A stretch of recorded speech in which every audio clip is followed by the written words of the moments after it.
Previous guest writes first question. You've got our envelope to get us going. All right. Question is career related. So where did I think I was going when I first started off, and where did I find my North Star if I did find it? So starting off in my career, I was in the fire service for about 11 years and predominantly spent time in Los Angeles. I did reserve work. I volunteered at a fire department prior to getting hired on full time. So obviously I had a lot of mentors, and where I saw my career going was working as a firefighter for 5 years, promoting to being a medic for next 5, engineer for next 5, captain for 5. So that was kind of the structure guys kind of led me onto, so my 5-year goals, my 10-year goals, my 15-year goals. Did you have all that going into the career? As far as your career plan, did you know that going in at the start, or because where I'm going with that is that's a very specific plan to as a new young firefighter to already be thinking that far ahead. Mm-hmm. Or was it something that grew while you were already in the job? No, it was kind of embedded to me early on because I reserved for a few years, and the guys who took me under their wings, they're pretty old school guys. They're like 20 some years on the job. So they're like, hey, we all kind of started somewhere. So this is what you want to do. You want to be the best firefighter you can. Sit in the back seat, sit backwards before you get stuck on an ambulance, right? So for 5 years, be the best firefighter you can be. Pull the hose, throw the ladders. And then after you become pretty proficient with that, start looking at medic school, and then do that for about 5 years. And after you become pretty professional with that, get a little bored, look for a new challenge, promote to being a driver, be an engineer, right? Do that for a few years because you never want to get stagnant, right? So, and then start driving for a little bit, look for a new challenge. So they kind of gave me that 5-year increment kind of goal setting. I'm a huge goal setter. So that's a huge component for our careers in general. You probably experienced men or women that you worked with who got stagnant, who just got into their one little spot. And man, they weren't going anywhere else. They didn't want to promote. They didn't want to change a shift. They didn't want to change their duty assignment. Right. And hey, if you're truly looking in the mirror every day and you're happy with that, more power to you. Mm-hmm. But if you're looking in the mirror and you're pissing and moaning about the status of your career, but you're not, I like the word that you used, you're not putting new challenges in front of yourself career-wise, you've got no one to blame but yourself. Right. 100%. Yeah. So I think that was kind of embedded on, and I really looked up to these guys. Their words obviously carried a lot of weight for me. And the second part of the question was, did I find my North Star? So, long story short, my career didn't go the way that I planned. There. Right. But my North Star in the middle of all this, I think I found it the last year or so, like a year and a half, was I felt incredibly lost, okay, throughout my career. I think on the outside, I felt like as a first responder, I wore this mask and made it look like I had it all together. And yeah, I promoted within my organization. I worked at the fire academy. I did all these things on the outside, but deep down inside, when I stopped and transitioning out, and I was able to gain some self-awareness and have some time for myself and understand who I am instead of focusing on serving my community and training and working and rocking and rolling. My North Star was deeply tied into my identity as a person, which from there, it branches off into my sense of fulfillment and purpose and security and all that, was my faith, in Jesus Christ. And I found that kind of late. And that's been my guiding light for me. And I found that about a year and a half in pretty recently. But my goals I had healthy goals going into this career. Wanted to be the best firefighter I could, and challenge myself and rise to the occasion. And I don't think there's anything wrong with that. But the mistake I made was I put my identity in my work. And when the rug got pulled under me, I was on a ground that was unsteady ground. It's jumping off a train that's going 95 miles per hour and you're at a random stop and you don't even know where you are and you left all your luggage on the train. You got to figure it out. So, so my North Star has been my faith, and that's been a saving grace for me.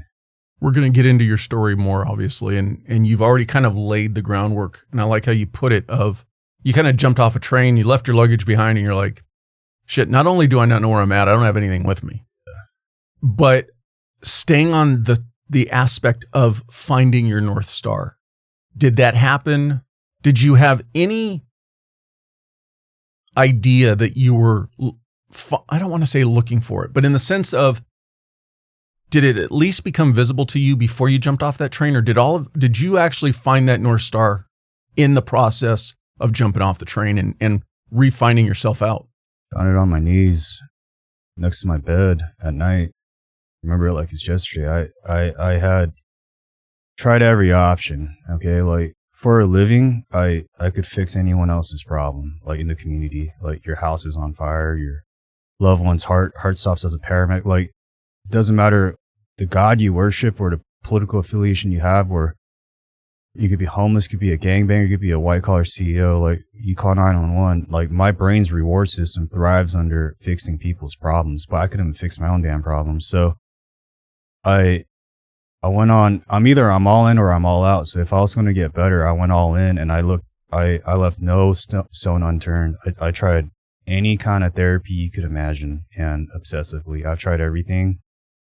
Nothing else worked, and I had to surrender. I had to get on my knees and say, you know what? Like, I grew up going to church and did all these things, and the one thing that I really fell away from was my faith. And I was very cold, and I was actually angry at God. But it wasn't until I got on my knees and told God, hey, can we start over again? Because I'm out of options. I'm at wit's end. I can't live the rest of my life like this. And that was a turning point for me. I mean, the next day wasn't like 100% better, but I started feeling better. And that's when things started to really pivot for me in my life. Isn't that the most important thing, though? It's deciding you need to make a change, and then also understanding the road is going to be long. Mm-hmm. And tomorrow is not going to be significantly or measurably different. Mm-hmm. A lot of what tomorrow is going to look like is going to look like today. Yeah. But it's different. And you have to have, call it faith, call it conviction, discipline, whatever word you want to use to keep going, and then go, okay, and tomorrow after that will be a little bit better. And a week from now, and it's those small steps. Right. When you talk about walking away from your faith, having grown up with it, is it something that the job, had you already walked away from it before you got on the job, or did the job help you walk away from it? Yeah, as a job, I chose to walk away. Yeah. No. Yeah. When you talked about, you grew up in the church, Mm-hmm. you had your faith as a young man. You walked away from it at some point in time in your life. Mm-hmm. And then that's what you came back to. That point when you walked away from your faith, was it because of the job, or had you already kind of stepped away from your faith when you started working as a firefighter? No, it's because of the job. I ran a call, and I was mad at God for why do all these kids die?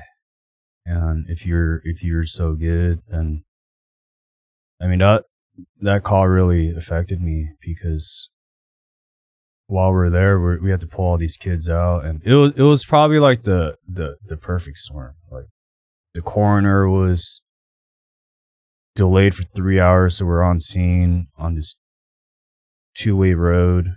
News helicopters overhead, and then they're mangled inside, and there was blood pouring out of the side of that car when we rolled up. So like a rack of ribs on the ground, you got body parts everywhere, and the kids had to get cut out of the car. So I was on a truck that day, and I had to help the coroner put these kids in body bags, because I'm like, man, this isn't our freaking job. But I know summertime too, and it started getting hot. You put 2 and 2 together, it was just, we were on scene for a long time, and calling the kids' school IDs were all over the ground. Elementary school, so we had to call the school and tell the teacher. Was it a school bus? It was a dad driving his kids to elementary school, and drunk driving, speeding. None of the kids were buckled in, and impact just they just had gaping holes in all their chests. So it was just super graphic. But yeah, after that call, I was like, I had a very hard time processing that. I've been on pediatric calls before, but this one was different. And it was just, I think it was just like the perfect storm. Like, we were just on scene for a really long time, and I couldn't get that image out of my head. And I couldn't really, I know a lot of things I've run in my career, it's hard to justify morally, like, because you see a lot of evil, you see a lot of injustice, but this one really got to me, and I just couldn't, I wrestled with God, and then I just said, you know what, like, I'm just going to take a break, so to speak. And then that turned into years, and it just turned into a lot of bitterness and anger in my heart. The people who don't choose to do these careers never really experience how evil another person could be to another person. That's the first layer of it. We get exposed to the level of violence and the level of inhumanity that another person could do to another person. But then when you take it to that next level, and it involves children who have zero say in any of it happening to them, that's when you kind of go, what the fuck is wrong with people? Right. And that part is conveniently left off of the job description. Nobody talks about that aspect of it when we're signing on the dotted line and raising our right hand. They talk about all the cool stuff. Hey, burning buildings and cats out of trees and, but when you experience what can happen to a young child and then you have the realization that they didn't even get to say or do anything to try to prevent it. They were just truly innocent victims of the situation. It's pretty shitty. And then we do it for an entire career. Mm-hmm. And then you, like every other firefighter, like every other police officer, whoever, even a veteran who's deployed, if they're at a base for any length of time and they see something happen to a child, they see that same place over and over again. Unfortunately for you and I, when we tend to do 20 or 30 years in a career, you're going to drive past that intersection for the rest of your career. Mm-hmm. And every time you do, whether you consciously are aware of it or not, you're going to relive that accident. Yeah. And then worst part, if it's a known place for accidents, guess what? You're going to be back there for another damn accident call 6 months from now. Yeah. Before we go deeper into your career, let's take you backwards then. Let's take you back to the young man. Where were you born? Where's hometown? Where'd you grow up? What kind of developed your life? Yeah, I was born in Torrance, California, in Southern California. 2 sisters, 1 younger, 1 older. I'm in the middle. I got a middle-class family. We always had food on the table. We weren't rich, weren't poor. Dad was an engineer. Mom was a stay-at-home mom. There's a moment in life when you realize it was never about you. Grind, spelled GRND, is different. There's no I in it on purpose, because the mindset was never about ego. It's about the mission. Started by a former Army Ranger, it's not about where you are. It's about how you show up. Different lives, different pressures, but the same mindset. Grind isn't clothing you wear just to look good. It's a reminder of why you keep going when it gets tough, and you keep putting in the work when no one's watching. For the early mornings, the late nights, the reps that no one sees. This isn't just fashion, it's fuel. Because real work isn't loud, real effort doesn't need applause, and real purpose doesn't quit. Head on over to thegrndcollective.com and use the promo code TRANSITION15 for 15% off your order. Grew up playing a lot of sports, played soccer, did the Cub Scouts, and did the Boy Scouts later. Elementary school was fine. 6th grade, when middle school came around for me, that's when things went downhill. My grandma died when I was in the 6th grade, and she was like a mother figure to me. We shared the same bedroom, and she was somebody I was incredibly close to. But I think as a kid, that was the first like major loss I had, and I didn't even cry at her funeral. I didn't know how to really grieve or cope with it, and my grades started going down. And I started getting in fights at school. And then because of that, I get in trouble with my dad. And my dad's, he's old school Asian guy, so he whooped me pretty good. And that would just make me angrier. So I'll go to school, get in more fights, and then just principal calls me. This is a vicious cycle, right? And it got so bad where they just gave me Saturday school for the rest of the year, and still I was still acting up, and they would have me like help the school janitor like with the lunch tables. Like I just had to clean the cafeteria after school, like while all my buddies are just like leaving. Right here I am with the mop bucket. Yeah, so I'm like, but I was out of control. I would try to look for fights, right? Because I was angry. Like I wanted other people to feel the same pain I was in, and so I'd grab basketballs. Kids would be playing basketball. I'd kick the basketball over the fence, trying to pick fights with them. Or I'd get all the little oranges at lunchtime, and I find the principal and I just throw it at him, right, just out of anger, and I was out of control. And but the more trouble I got in at school, the more trouble I got in at home. And so I started ditching school by myself. And half the time the school thought I was kidnapped because they called my parents. Like, oh, well, he left for school. I don't know where he went. And yeah, but later as an adult, I had to process all that. What happened there, like in middle school? Why was I so destructive? And it was because it wasn't until later I had to kind of process out the loss and the pain. And yeah, and then going into high school, you know, you carry that momentum in. So I started drinking when I was 14, started smoking pot when I was 15. By the time I was 16, my mom was picking me up at the mall security office for shoplifting, okay? Like, just doing stupid stuff, still fighting, still ditching school. I'm miserable. And at this point, my parents' marriage really started falling apart. And my mom lived downstairs, my dad was upstairs. And whenever their lives cross paths, they just fight. So they're just basically roommates. So it's chaotic at home. It's chaotic at school. I was out, and that's where the trajectory of like my life was going. I was just no confidence. When I talked to people, I couldn't look them in the eyes. I was very insecure about myself. I was a shell of a person that I was. I was afraid of a lot of things, okay? And so I spent a lot of time alone in my room, just basically isolated myself. And the turning point came for me was a few months before graduating high school. At this point, I didn't apply to any college because I knew what common sense told me, like, I'm not eligible to go to any college at this point. Were you keeping up with your grades, though, at least?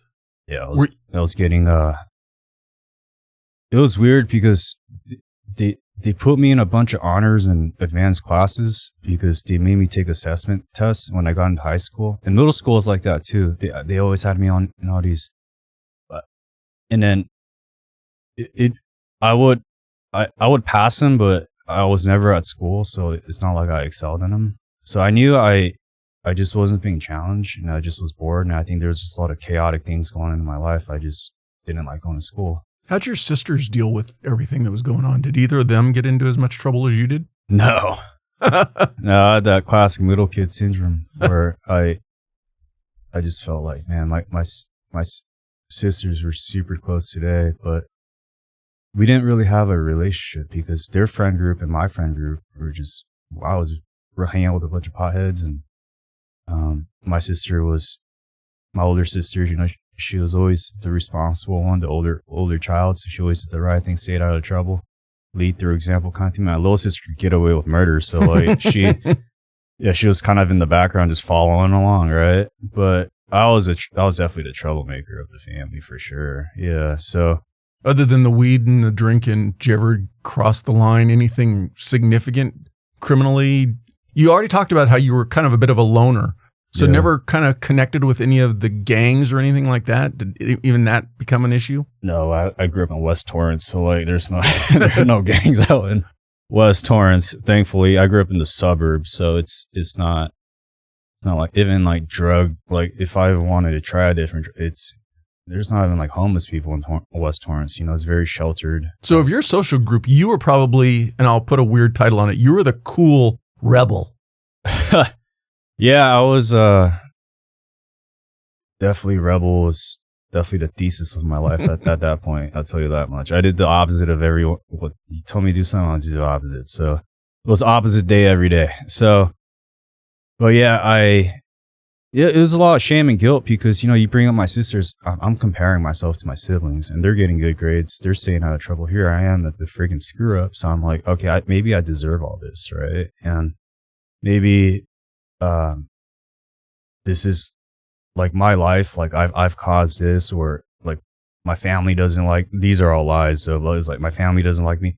My parents' marriage falling apart is because of me, because I'm causing, because as a kid, you know, you just think, put two and two together. Well, my sisters aren't causing it, and it must be me. Right. And I'm causing this. I'm causing pain at home. I'm causing pain at school. It's just, okay, I'm going to isolate myself because I'm just causing destruction. I'm such a burden, right? And so, the turning point came when a few months before graduating high school, I had a friend who was, hey Frank, like he's like, hey, I have a buddy who has a lizard that eats rabbits. You want to come see it? I'm like, oh yeah, I'm down. Because I was as a kid, like I used to like grow piranhas in my room and like feed it rats, like do weird things like that. So I think God had a sense of humor. So I know he's gonna like that kind of stuff. So, but because he was like, hey, but first you got to go to church with me and my family, and it's because the guy, he's actually the youth pastor of the. Of the Bible study. So I'm like, okay. So I went to this Christian church with his family, and I'm looking forward to this lizard, right? And we sit there, and they're like, oh yeah, open up your Bibles. This is my first time reading the Bible. Like, oh, go to John chapter this. I'm like, how do these people know where to even turn? Like it's not even alphabetically organized. Like but then that was the first time I read the Bible, and I kept going back, and I felt that peace in my heart. There was so much chaos, like so much turbulence as a kid. And the best example was the butterflies in my stomach. I remember when there was a girl in middle school, like who all the guys liked. And then I found out she liked me. And then I felt the butterflies like, oh man, nothing else really matters. Like she likes me, and I could walk down the school hallways with like my chest out, chin up, and like nothing.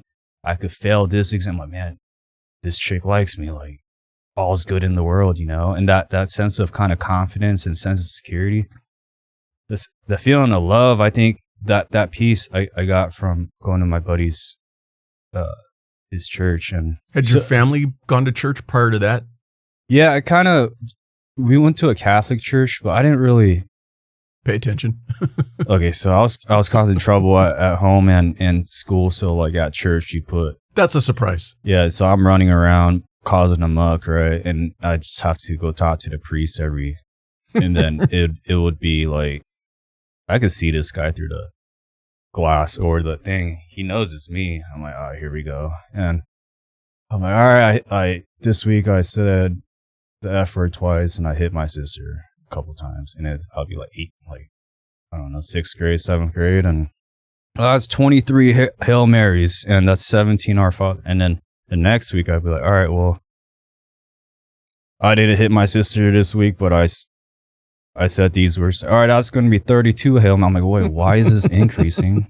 Because I'm keeping track here. And so that's how I saw God. Like, he's somebody with a hammer and here to punish me for the things I've done. So, but yeah, going to my buddy's church and just reading the Bible, like Jesus wants a relationship with me. He's not mad at me. He loves me. And reading that with my own eyes, I think at 18 was convincing enough for me to just kind of put my guard down a little bit. And because I had my walls up, you know, and my fist out and just always on the defensive. And because I didn't want to get hurt. But reading that, okay, I could put my walls down a little bit, little, bring the good into my heart. And it started really healing my heart, and I started feeling peace. I stopped drinking, smoking, getting in trouble.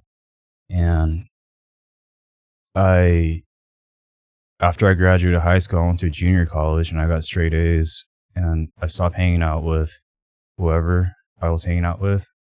Were you making any plans for your future life at that point? When you were going to junior college, did you have a goal in mind at that point, or was it just, let me get myself redialed in with school?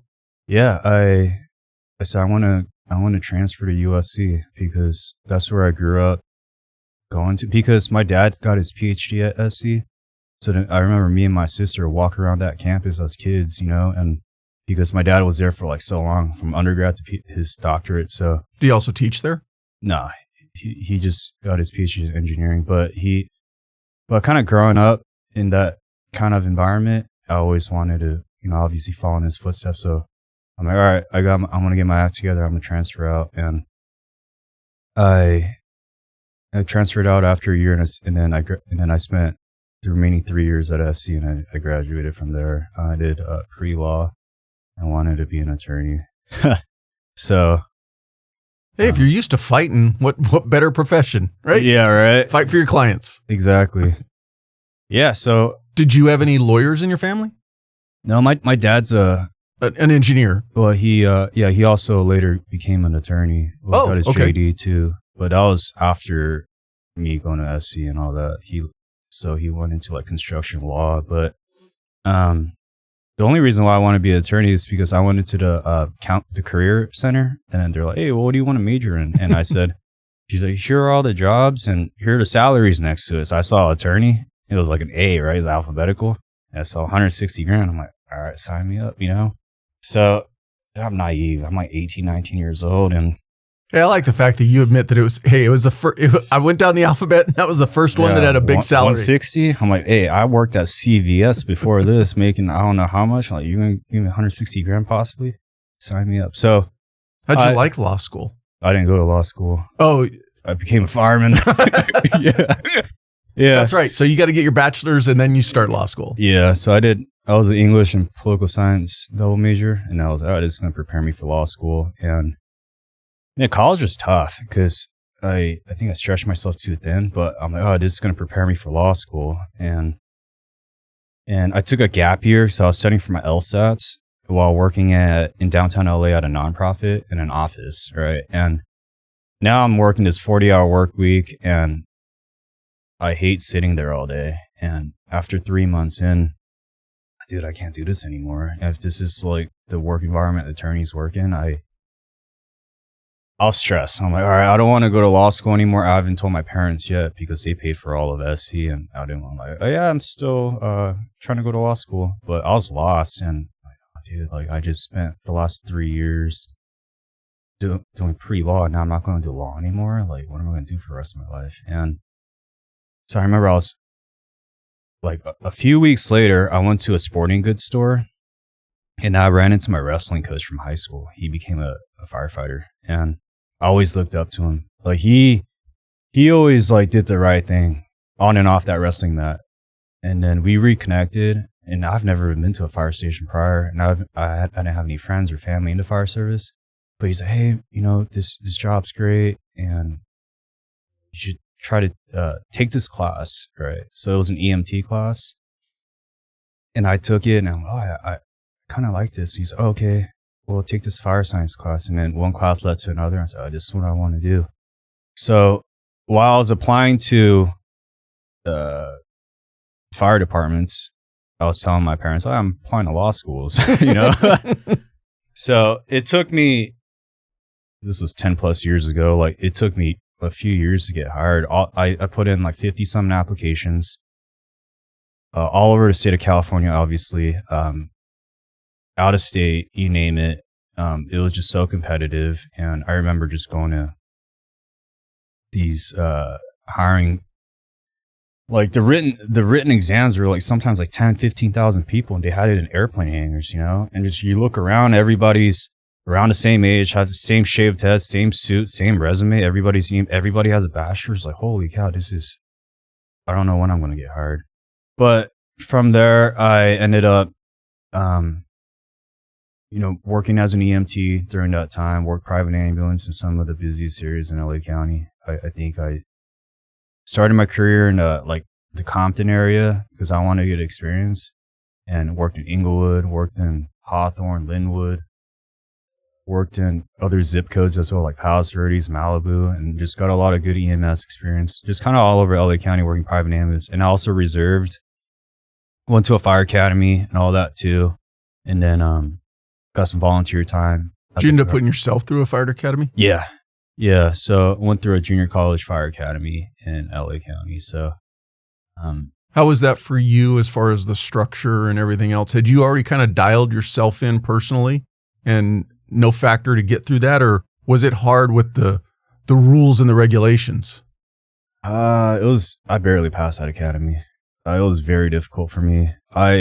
I still lack self-confidence in a big way. I think that the college is one thing, right? Because I'm just by myself writing papers all day, and I don't have to. It doesn't take courage or it doesn't confidence, and it's what you put your ideas on paper and you submit it. But being out in the environment, working in a team setting, especially in an academy setting where you're getting criticism and there's high stress and it's challenging. Yeah, I think interpersonally, I haven't experienced anything like that in my life. And the last time someone yelled at me was my dad, and it, it just makes me crumble as it, it's like that trauma. So I had to overcome that. Like I just kind of shut down when somebody was that assertive towards me. So there were a lot of growing pains when I went through that academy. Obviously, my mechanical aptitude wasn't there because I grew up in the suburbs. So it's not like I work with like small engines or work with my hands very much. And so, but I just showed up with a good attitude every day and worked really hard. Those are the two things I can control. Everything else, I just try to like be a sponge and trying to learn and ask questions. But yeah, honestly, I barely passed that thing. I think they just passed me because I had a great attitude. I barely, it took a while for things to click for me, like hose pulls and ladders and operationally how these things work instead of me overthinking everything. And it clicked way later for me, but at least the instructor staff liked me because they knew that I was giving 100%. So you mentioned being a reserve. Was it just as difficult to find an agency that would give you a shot as a reserve? Or as a reserve, are you basically volunteering your time? You're not even getting paid for it? Yeah. So I worked at a agency in LA, and they kind of like just stick you on the ambulance. It was like more of an AO spot. It's kind of weird. They had a unique program, but you work, you're there from lineup till the shift's over. Like basically you're paying to be there because you got to pay house dues and whatever meals they don't get, and it's an unpaid position, but you're in like city uniform. So, but that was like a very, like foundationally that set the groundwork for everything, because as a reserve, you're below the probationary guy. So you get humbled quick, So if you're gonna develop grit, yeah, try getting hammered when you're sitting there going, wait a minute, I'm here on my own time. I'm not even getting compensated for this, and I still push through. Yeah, it's that sense of entitlement's not there. Like I was just so happy to be there, and I would just be happy to just polish the rigs out in the Ape. I mean, it was such a positive place for me because this is where I want to be one day, and I just want to work hard as I can, and I'll just be scrubbing the heads and just be really happy to be there, and just staring at the seats inside the engine. I would never even just kind of imagining myself there one day, and I wanted to earn it. And the guys really appreciated that, me working hard on calls during training.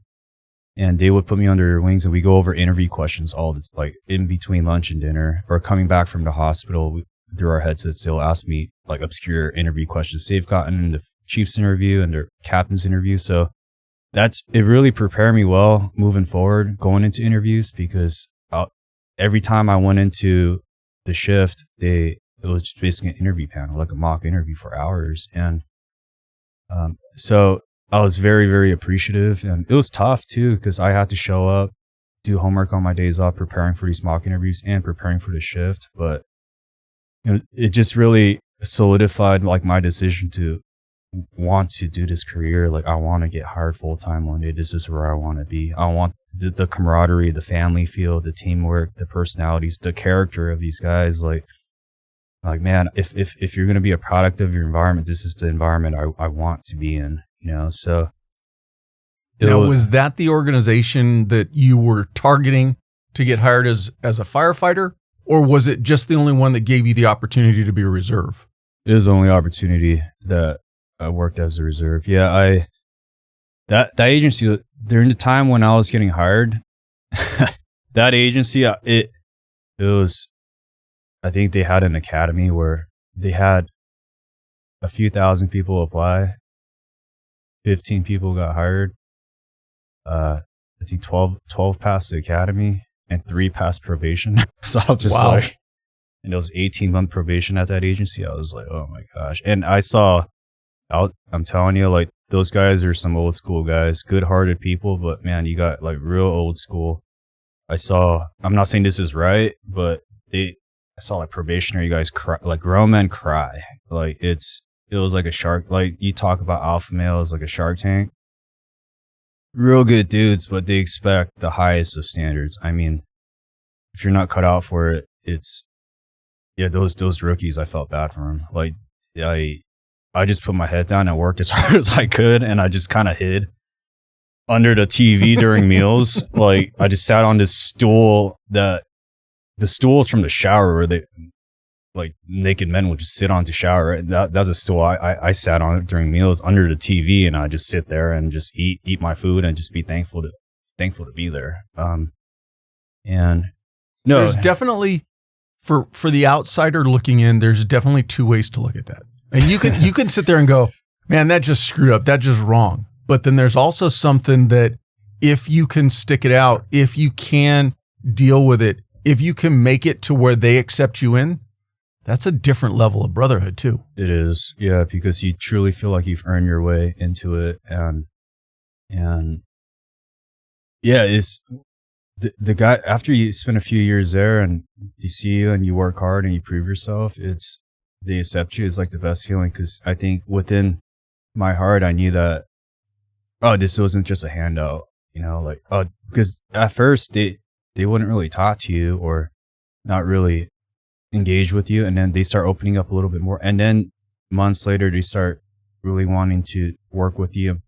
That's like the best feeling in the world, because you know that this isn't an accident or coincidence. Like I've earned it and I put in the time, and it just makes me even more grateful and happier coming in and just more motivated to get hired on one day. And yeah, so it was just a win-win. Now, you told me when we first started talking this morning that you reserved down at Rincon too? No, that's where I got hired full time. Oh, okay. Yeah. So, I was wanting to go out of state. Like I was wanting to go anywhere, because the place I was reserving at, they're like, yeah, it took us 10 years to get hired. So I'm like, oh my gosh, I'm just going to take the first job I can. And because at the time I was working private ambulance, I was making 18 grand a year with overtime, living with 5 other dudes, and just broke, right? An SC grad. Like I'd be going to weddings. Nice piece of paper on the wall. Oh yeah. Hey, look, I'll be going to weddings, and for my college buds, they're all working whatever jobs. I'm like, yeah, dude, I'm in poverty right now. I haven't taken a vacation in a few years. The only time I go out of town is go up to NorCal because I got a written test up there, and I drive straight back because I can't afford a hotel. So, how was your relationship with your parents at this point? Had you told them that, hey, guess what I'm doing? I'm not applying to law school. Oh no, my dad disowned me. He was just like, he thought I was giving up. He's like, because where he's from Korea, and then firefighting and law enforcement that's what you do when there's nothing else for you. Yeah, I don't know what kind of job to equate it to, but he didn't understand like it was like an honorable, like competitive job here, like first responders here in the States. So he's like, why would you do something so dangerous? Like why are you giving up? We thought like things were getting better, or like, why are you doing something that doesn't require a college education? Why'd you even go to college? And he had a bunch of questions. He didn't take it seriously at all. So he wasn't understanding, but so I just kept application after application, interview after interview. And I ended up and then finally getting hired full time here in North County, San Diego. And I was very happy. Because for years I'm working minimum wage on an ambulance, and then the other time I'm reserving at the fire department, not getting paid, and just for years, and driving all over the state. And so when I got hired full time, I was just kissing the ground when I got there. I was commuting from LA. That's where I was living, because that's where my family and my friends were, down in North County. It took 117 miles each way, like 3 hours, but I didn't care. I was just so happy to be there. And when did you start that job? In 2017. Yeah. Now, how big of a department was it? Just one station. Yeah. So super small. They had 10 people per shift. So it was a truck, engine, and a rescue ambulance. And then I think they had a chief, or they had like a division chief at the time. So a crew of 10. So it was a single station department. So got there. They put you through like a mini academy, kind of show you how they run things. And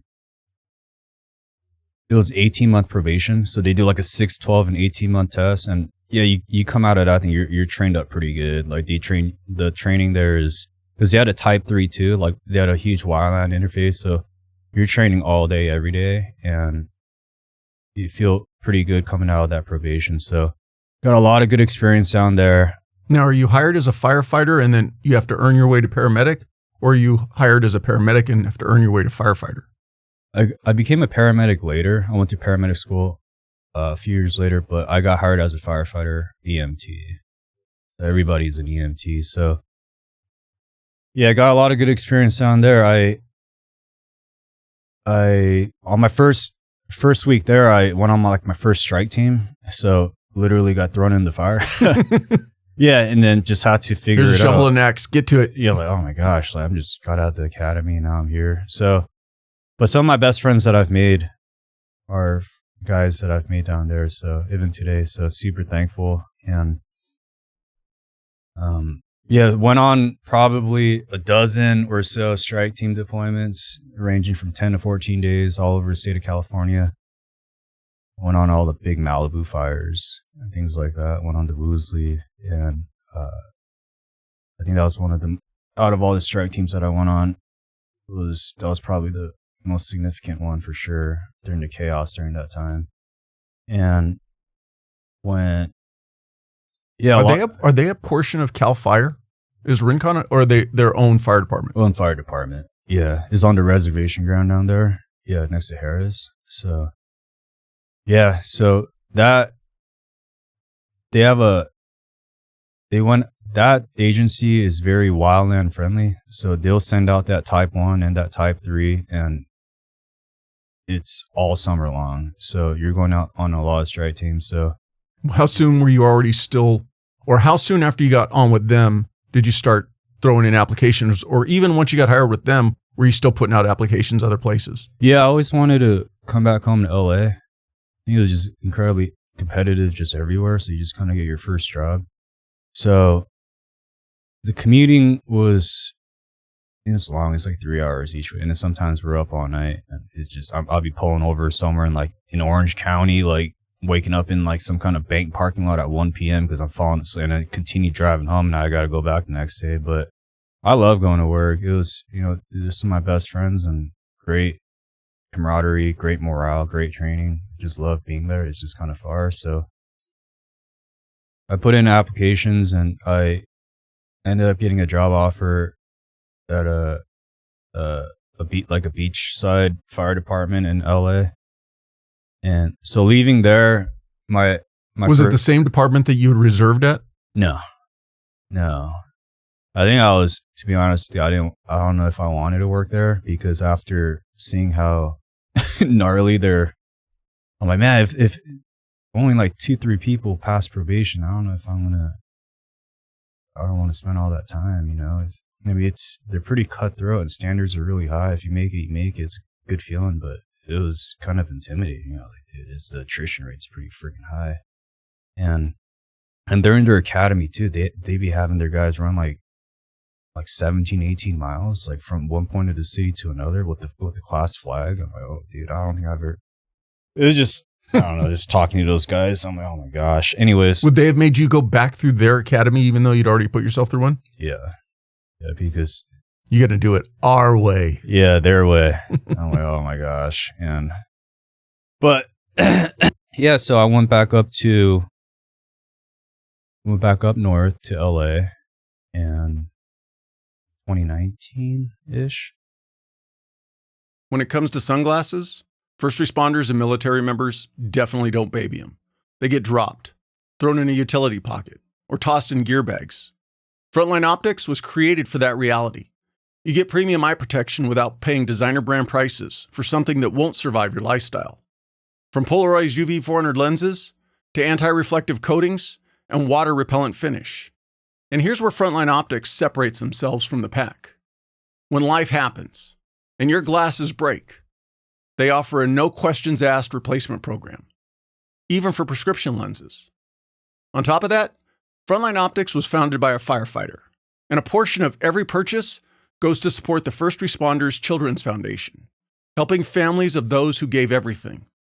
So if you're looking for sunglasses that look good and come from a company that actually understands the job, visit frontlineoptics.com and use the promo code TRANSITION10 to get 10% off your purchase. Frontline Optics, from a first responder for the front lines.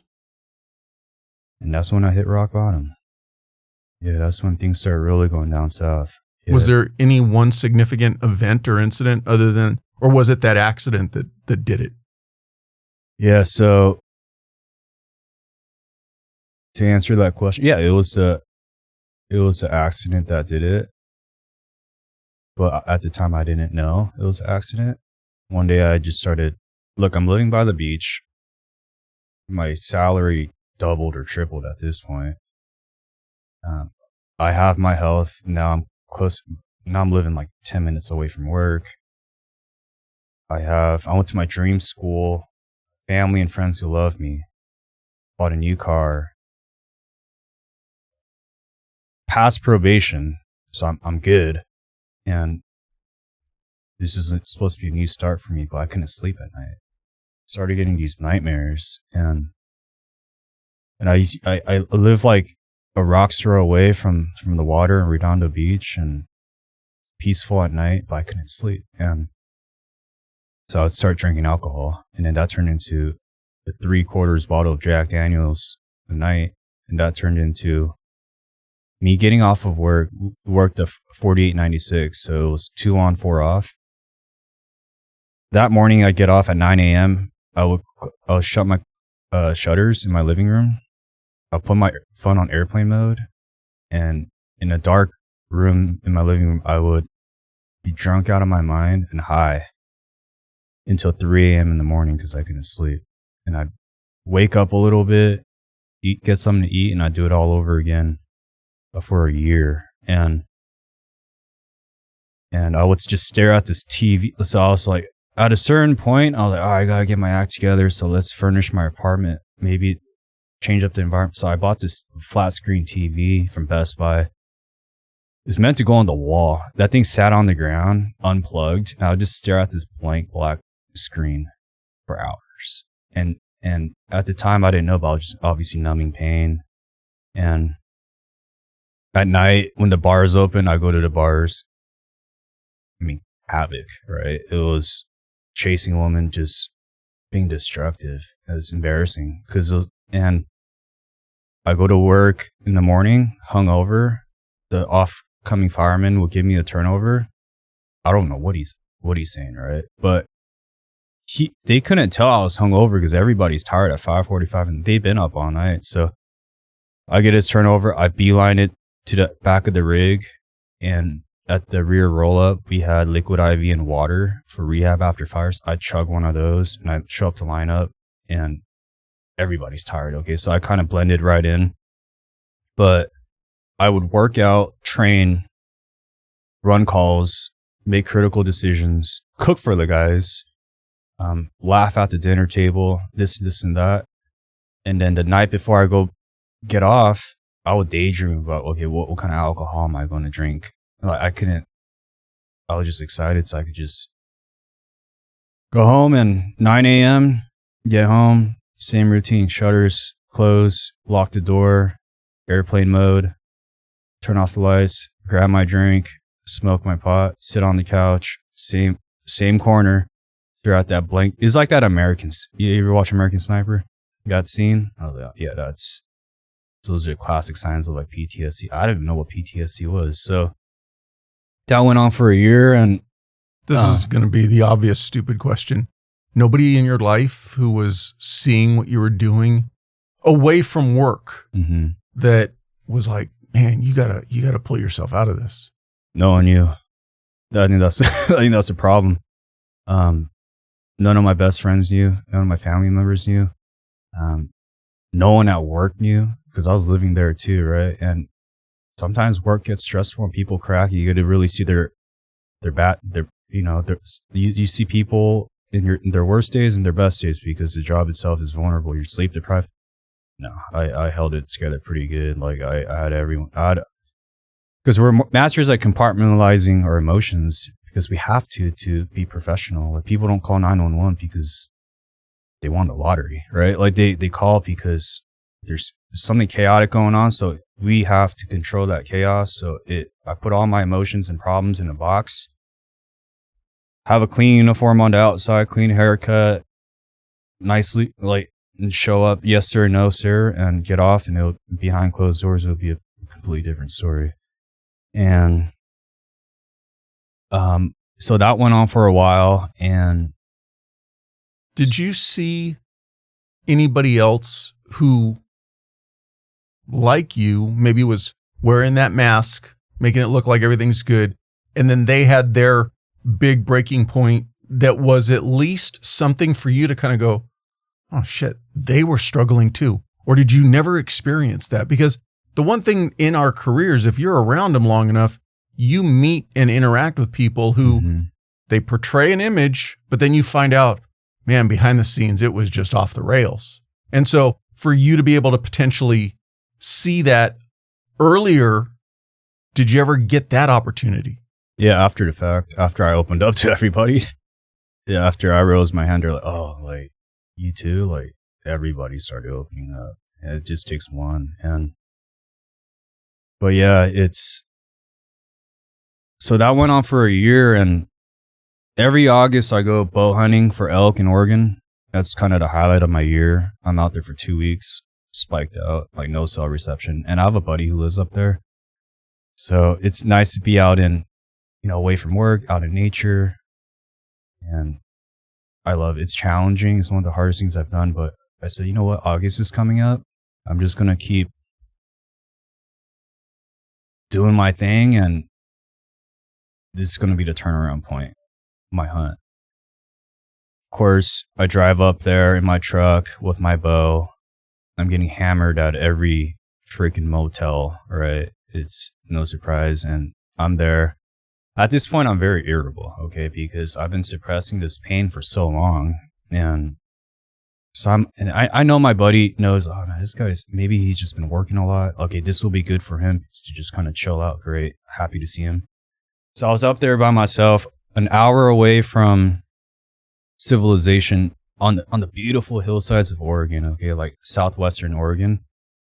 I have my binoculars glassing the hillside looking for elk. The sun is kind of setting like over the ridgeline. It's just so beautiful. And I asked myself, am I feeling better? And then the honest answer was no. Like, oh no, I'm feeling worse. And oh, this isn't good, because I got to go back to work in 3 days. And this is supposed to turn it around. What the heck am I going to do? And that's when reality hit me. I'm like, oh my gosh, like this was supposed to make it. No, I feel the same. I've been getting hammered. I've dug myself such a deep hole. So I'm all right, Frank, snap out of it. So I pulled up my visor with the mirror on it in my truck, and I looked at myself in the mirror. And that was the first time I looked at myself in the mirror in a long time. And I didn't like the person I was looking at. And then just like this heat went down my neck, and reality hit me. I'm like, dude, no one knows what I've been up to.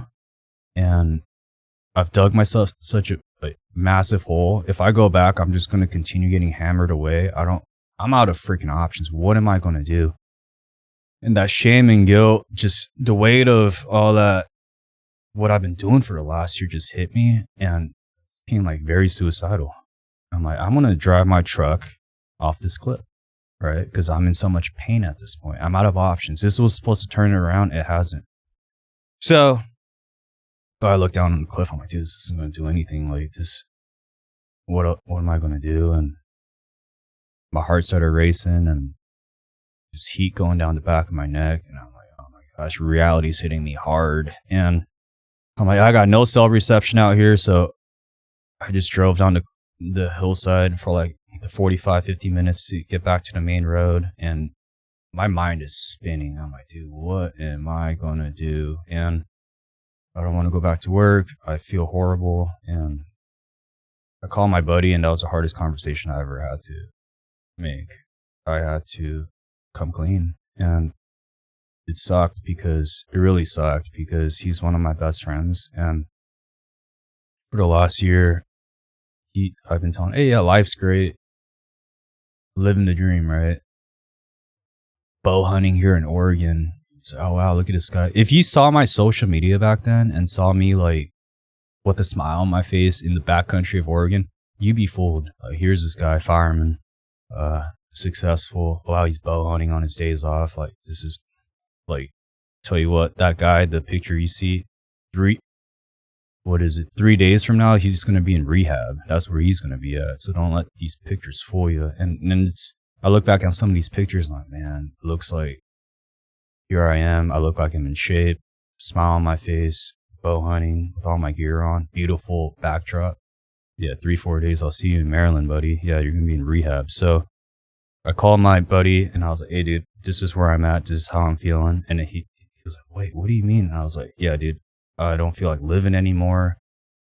I've been getting hammered every day, dude, for the last year. And I'm depressed. I don't know why. I haven't been able to sleep. I'm getting bad dreams and I don't know what to do. So I ended up sleeping, hung up the phone. He was on a strike team deployment. So his cell phone reception was a little iffy, but I told him I'd call him back in the morning. I'm going to drive straight home. So I slept in my truck that night. The 17 hours back home to LA. My mind is spinning, right? I'm just, oh my gosh. And I called a couple other buddies and they just started making decisions for me. I started being clean with them and opened up, and 3 or 4 days later, I was on an airplane ride to Maryland to go to rehab. Yeah, so. Did you pick the facility or did they? No, I didn't know a place existed.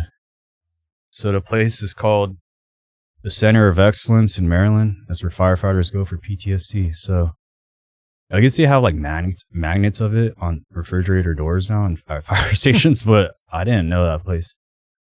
I've never been to the East Coast, let alone Maryland. So I remember sitting on that airplane in LAX at 9 o'clock at night, red eye, and you got crying kids next to me. You got people in business suits next to me, and I'm just sitting there like, oh my gosh, I'm going to freaking rehab right now. And like, this place better work. Like when these wheels land back at LAX, if this place doesn't work, like I'm pretty screwed. So I get to Maryland and they do an assessment, and I'm pretty irritable because I haven't had any alcohol or drugs to suppress the pain. So like all the pain is just coming out, and my coping mechanism, substance abuse, wasn't there. So I'm just very irritable, and I wouldn't answer any other questions. I just like gave him a really hard time. That's a great way to start, is don't talk to the people trying to help you. Yeah, just very angry. And they're like, we got to do this blood pressure. I'm like, I don't want to do it. I'm fine. Like, why are you here? I have a drinking problem. And then they're like, you don't have a drinking problem. Like, I have a drinking problem. They're like, every one of you firemen who come here say that. You guys are masking something with alcohol, woman, drugs, whatever it is, but that's not the real issue. That's a symptom. I was like, whatever. I'm like, I don't think you understand how much I drink a night, lady. Like, it's been going on for a while. But so I met with the doctor the first thing, she's like, hey, look, Frank, like thousands of firefighters have come through here. And what you're telling me right now is like, this is where we do our best work. But I'm going to tell you right now, it's going to get worse before it gets better. I'm like, hey, it can't get worse than how I feel right now. I tell you, I'm at rock bottom. She's like, no, it's going to get worse because you're going to have to start talking about some things. I'm like, I don't remember really any of the calls that I've really been on, maybe a few big ones. She's like, well, that's what this place is for, and just try to relax. So I was there for 32 days, right? And that place is incredible. It's like 21 acres, all firefighters from all over the country, and any big thing you see on the news, like those firefighters usually come afterwards with what I learned. Yeah. So did you, when you got into it and started telling your story and talking about your experiences, did you ultimately remember more than you thought you did? Oh yeah. Oh my gosh, for sure. Yeah, it was. They know the therapists know the questions to ask you. Like they know how to pry and they know how to. I'm like, dude, I don't. Just you follow up question galore. Like they don't let you go. Like it's just. Try to keep it short, and they just ask about sight, smell, taste, like temperature. Like let's close. You ain't done yet. I'm like, oh my gosh, we're just picking at it. Dude, right I'm now. about to go through the wall right now. Like I have anxiety. She's like, yeah, I told you, this is part of the healing process. I'm like, this sucks, and yeah, just sadness. Like a lot of these uncomfortable emotions as a man. Like I don't want to feel. I don't want to get teary. So it was hard, and it wasn't just one session either. It was continuous, and sometimes like at night, when we sleep there, we get the dreams will come back vividly, and they'll tell you. And in the morning, the therapist will be, "Hey, how bad were your nightmares last night?" I'm like, "Oh, they were bad." He's like, "Yeah, see, this is how the brain works." And so what was cool about that place was they group you with other firefighters who've run similar pediatric calls like you. So they put me with a group of 5 other firefighters. They're all from all over the country, and we get to share. So like we don't feel so alone with how we felt after the things we saw. And mine was like a traffic collision, but like one of the guys, everybody took turns, and it was like their time and space for a few hours to share. And one of the, you remember the Sandy Hook shootings? Mm-hmm. Yeah, I had the one of the medics, and man, it was crazy because I know as a friend and as an outsider, I could give you advice like, "Hey, dude, you're beating yourself up way." But then, when I'm feeling that way, I can't. For me to talk like that to myself, I couldn't do that if my life depended on it. I could do it to somebody else, or I comfort them, but I have a hard time doing that for myself. But isn't that every one of us though? Yeah, it's real easy to tell somebody else what's wrong with them. Yeah, I could comfort you for days, but I can't comfort myself. Try looking in the mirror. Talk to that person. Exactly. Yeah. Like, what would you tell your best friend? And that's been helpful for me too in my toolbox. But yeah, just hearing him sharing his story, like how he went to the first kid he saw, and then he tourniqueted the kid and spent time there, and turned around and another kid bled out. So he kind of beat himself up a lot for that, and that haunted him for years. Oh, that girl that I couldn't save, she won't get married because of me. Like she won't go to prom because, like, a lot of this, like these self-destructive thoughts, and those are the same thoughts I had, right? Like, oh yeah, though I didn't cause this accident, for some reason there's like this guilt. It just doesn't make any sense as a first responder, right? So there's that thing of you never did enough. I could have gotten there a minute sooner. There's always that could have. Yeah, and just questioning the morality of everything too. So, but what they make you do is to get you on the whiteboard, and then they write down all your emotions on one side, and like all these lies. Oh yeah, this person is, I screwed these things up. And then they make you flip all the negatives into a positive. And then like everything you did right too. So like, were you delayed going on scene? Did you get lost? Did you check out all your gear that morning? Et cetera, et cetera, et cetera. And at the end, you see like the ratio. They make you step back at the whiteboard and look at all the things you did right. And then few things that you did wrong. He's like, oh, okay, well, if there was nothing here, it means that you're 100% right. It means that's perfection. Perfection doesn't exist. That's not real. No, there's no perfect person. So that's a fact. So you did 99 things, 97 things right, 3 things wrong. Okay, 97%. Like, they make you go up and just erase that negative part and just look at all the facts that you've written down. And that does something to the brain where I think it helps with the guilt and the shame, like self-blaming and beating yourself up and being self-critical. And then that was really healing for the guy. So that was one of the many therapies that we did there. We did EMDR. We did a bunch of classes and did a lot of, we saw a lot of therapists. When you leave there, they say it's equivalent to like 5.5 years worth of therapy, because 7 days a week, all day, every day. Because they're trying to rip off the Band-Aid because you're trying to get you back to work. So it's not like the civilian therapy. It's pretty aggressive. And they want, because they got other firefighters coming in like every day by the vanfold, and they're trying to get you. Is the program specifically a 32-day program? No, that's the funny thing about that is I didn't know how long I was going to be there for, because I kept asking around, hey, how long have you been here for? How long have you been here for? When do you get out? Yeah, like, hey, like, because no one's told me anything. And one guy I talked to was, he's like, yeah, I've been here for 6 months. I'm like, oh, heck no, 6 months. He's like, hey, dude, don't make the mistake I made, because I didn't open up for like 5 months. And then now they gave me an exit date because I just started spilling my guts at the table. So you got to spill your guts early, dude. And then the earlier you do it, the earlier you're going to get out. And I was there in like August, September. So I'm like 6 months, dude, through the holidays. I'm like, I want to spill my guts. I'm like, I'll tell you I'll tell you everything. Like I'm willing to share anything and everything, because I'm like, I don't want to be there for 6 months. But yeah, so I learned early on to just be open. And yeah, some of the best people I met there too, because you become so close because everybody's so open and honest about everything that you just build these bonds. This brotherhood happens quick. And I think one of the earlier on too, I met a New York City fireman who was at ground zero, and he didn't process anything after pulling people. He said, he looked at me, he's like, hey Frank, like, he was definitely an older guy, but he's like, dude, man, you're so lucky at your age that they have resources for fire. Because back in the day, back in 2001, we didn't have this. He's like, I look back on my life, and he's like, he went through like 4 marriages, and his kids don't want anything to do with him. He said, dude, if there was a place like this for me earlier on, would have been a different story. So like, as young as you are, you're super fortunate. So those things were very humbling for me. Like, wow, this place is okay. I could have a shot here and getting better.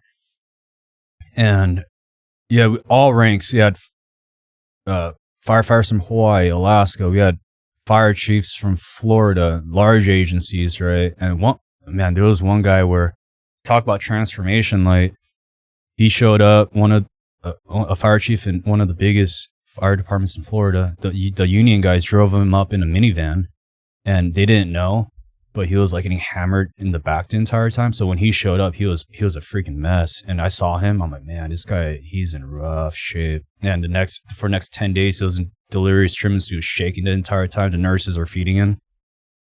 I was like, holy cow, man. I've never seen anyone so bad. Then one day I was at the nursing station. I was getting like my morning vitamins, and I was like kind of messing around. I was like, hey, I'm the only guy here from LA, and I'm also the only Asian guy, so I'm like a double minority. And I hear in the background, well, you're gay too, so you're a triple minority. And I turn around, is that you? I'm like, what?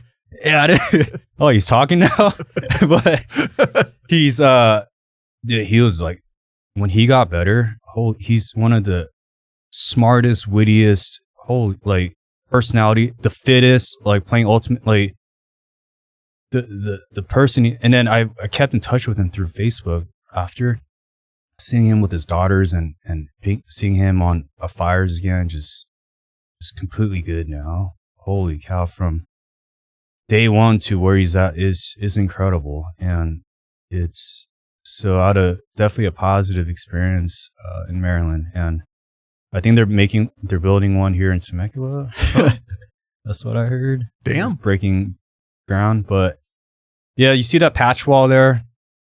You see every agency, every LA agency. You see every 50, all 50 states are represented on that wall. So those therapists, those doctors, all they work with are firefighters. They do ride-alongs with a bunch of agencies, so they understand the culture. They understand like what a truck is. They understand the calls, the training, and whatever else that we go on. And yeah, so I'm very, very fortunate to have gone there. So I was there for 32 days, came back, and I got into work, sat at the coffee table in the morning. All the guys are like, dude, where have you been? Like, you haven't answered your phone in the last month. We thought you were getting a sex change. Like, where have you been? And at this point, I just... Gotta love him. Gotta love him. Right. Just never a dull moment. So I just spilled my guts at the table for like 45 So you minutes. hadn't told anybody in your station house that you were going to this therapy or this facility before you left? I told my captain and my union pres, and they kind of kept it hush-hush. Because I was like, I don't know how long I'm going to be gone for. I'm kind of a mess right now. I don't even know what to tell you, but this is where I'm at. And there was like, hey, dude, just... So I kept in touch with him. I texted him like once a week or so. Hey, I'm still here. But yeah, I sat at the table and the guys are just like, dude, we had no idea that the last year they're shocked, right? They're surprised. Honestly, looking back, I'm sure if you really look at it under a microscope, like, oh yeah, I could see him a little irritable, a little maybe here and there, but I opened up, and then afterwards, it just led to hours-long conversations with everybody else. Them opening up, and some of the guys, like, they've got big awards from the fire department years prior, and they're like, "Hey, this is what I was going through during that time." Like, really? Or at current state, some of the guys are struggling with it in real time, and some of the guys I looked up to, like, man, their families, the ways they promoted so early, and like the house that they live in, like, this is the career progression, this is the family, their family I want. And they're like, no, dude, like, you don't understand. Like, my wife doesn't even notice, but this is what's been going on. I tell you because you shared. And so it's definitely deepened my relationship with a lot of the guys there and made it more honest and real. But I think that's a problem. Like, exactly how they responded, we had no idea. Yeah, I think that's I would sit there, and sometimes we would have mental health professionals. I think one time they came in and spoke, and I just sat there, and I was in the thick of it, and I was like, whatever, I don't need this. I'm tough. I'm a fireman. Like, this is, hope we get a call so we don't have to sit there to sing, right? Just almost saw them as like weak, or are you going to talk about your emotions? Like, no, I have issues right now, but everybody has problems, right? That whole egotistical, self-destructive thought process, until I got humbled real quick. So, and then got back to work, and then 2 months later, I ended up getting promoted I took the paramedic exam, came out number 1, and now I'm off to paramedic school. And before I left, they're like, hey, are you sure you want to, I was like, medical school is stressful. I'm like, well, it'll give me something like positive to work towards, right? And if I could rise to the occasion, and just, this might be something good for me. And yeah, medical school is hard. I was gone for a year, and there are real consequences if I didn't show up and if I didn't do my work. So now I had to have self accountability. I had to work hard, show up. Yeah, my desire to drink completely went away, because through all the intensive therapy I did, because I couldn't talk about that call without getting emotional. And now they desensitize you to it. Now it's just a memory, not like you're reliving it, like it's real time. I think that's what the PTSD was. So even though I had better coping mechanisms, like they basically send you home with a toolbox of, hey, these are healthier ways to cope. But honest with you, I wasn't 100% all good, right? I was good enough to come back to work, but obviously still work to do, right? And But medic school, I somehow got through medic school. And where do they run medic school at? In LA at PTI, Santa Fe Springs. So, yeah, went through there and came back, started working as a firefighter paramedic. So they say that I got back in October. I think in November, I went down to Tijuana and I did Ibogaine. You know what that is? Mm-hmm. So, and this would have been November of 2020 or 2019? 21. 21. Something like that. So. And how'd you hear about those treatments? So like 2 years prior, I was listening to like podcasts, right? Because when I was in the thick of it, just miserable, I was trying to find podcasts on guys who maybe felt the same way or were going through certain things. So I'll be listening to these military podcasts, and there's a guy named Marcus Capone. Mm-hmm. So he's a retired team guy. I'm like, dude, that's how I feel. Like, I'm like drinking and I'm like miserable. And he did this. If he felt better, I need to do this, you know? So I reached out to his organization, and they're super kind. And they're like, hey, right now we're just doing like military guys. We don't have any budgets for first responders right now, but we really respect, you know, obviously firemen. So I was like, oh, okay. 2 years later, they got back to me, and then, hey, it's through a house. The guy's name is Trevor, and his wife run this organization down there. And I know, so it's through their their house, and like, hey, you're going to be the only non-vet there. You're going to be the only firefighter, but if you want to come down. So it was like 5 guys. My buddy, who I met in Maryland, he's also a former vet. He went down with me. And yeah, I was super nervous. I was super nervous because when we got there, they picked us up at a hotel in San Diego, drove us across the border, and then it went into that house. It's like a mansion, right? And they have a whole kitchen staff. They have therapists, super professional doctors and nurses. And then Trevor was like, hey, has anyone done psychedelics? And everyone's like microdose or whatever, or done different things. I'm like, yeah, I've only smoked weed. I don't know that even counts. He's like, oh, so you're going straight for the Mount Everest, huh? I'm like, oh my gosh, don't tell me that. Because my anxiety is already, my anxiety is already pretty high, and so it went up a notch more. And then I went back in the living room after that, and there was a big white book on the table. It said, big bold letters, Ibogaine, the world's strongest psychedelic. I'm like, dude, I'm like, I don't like this.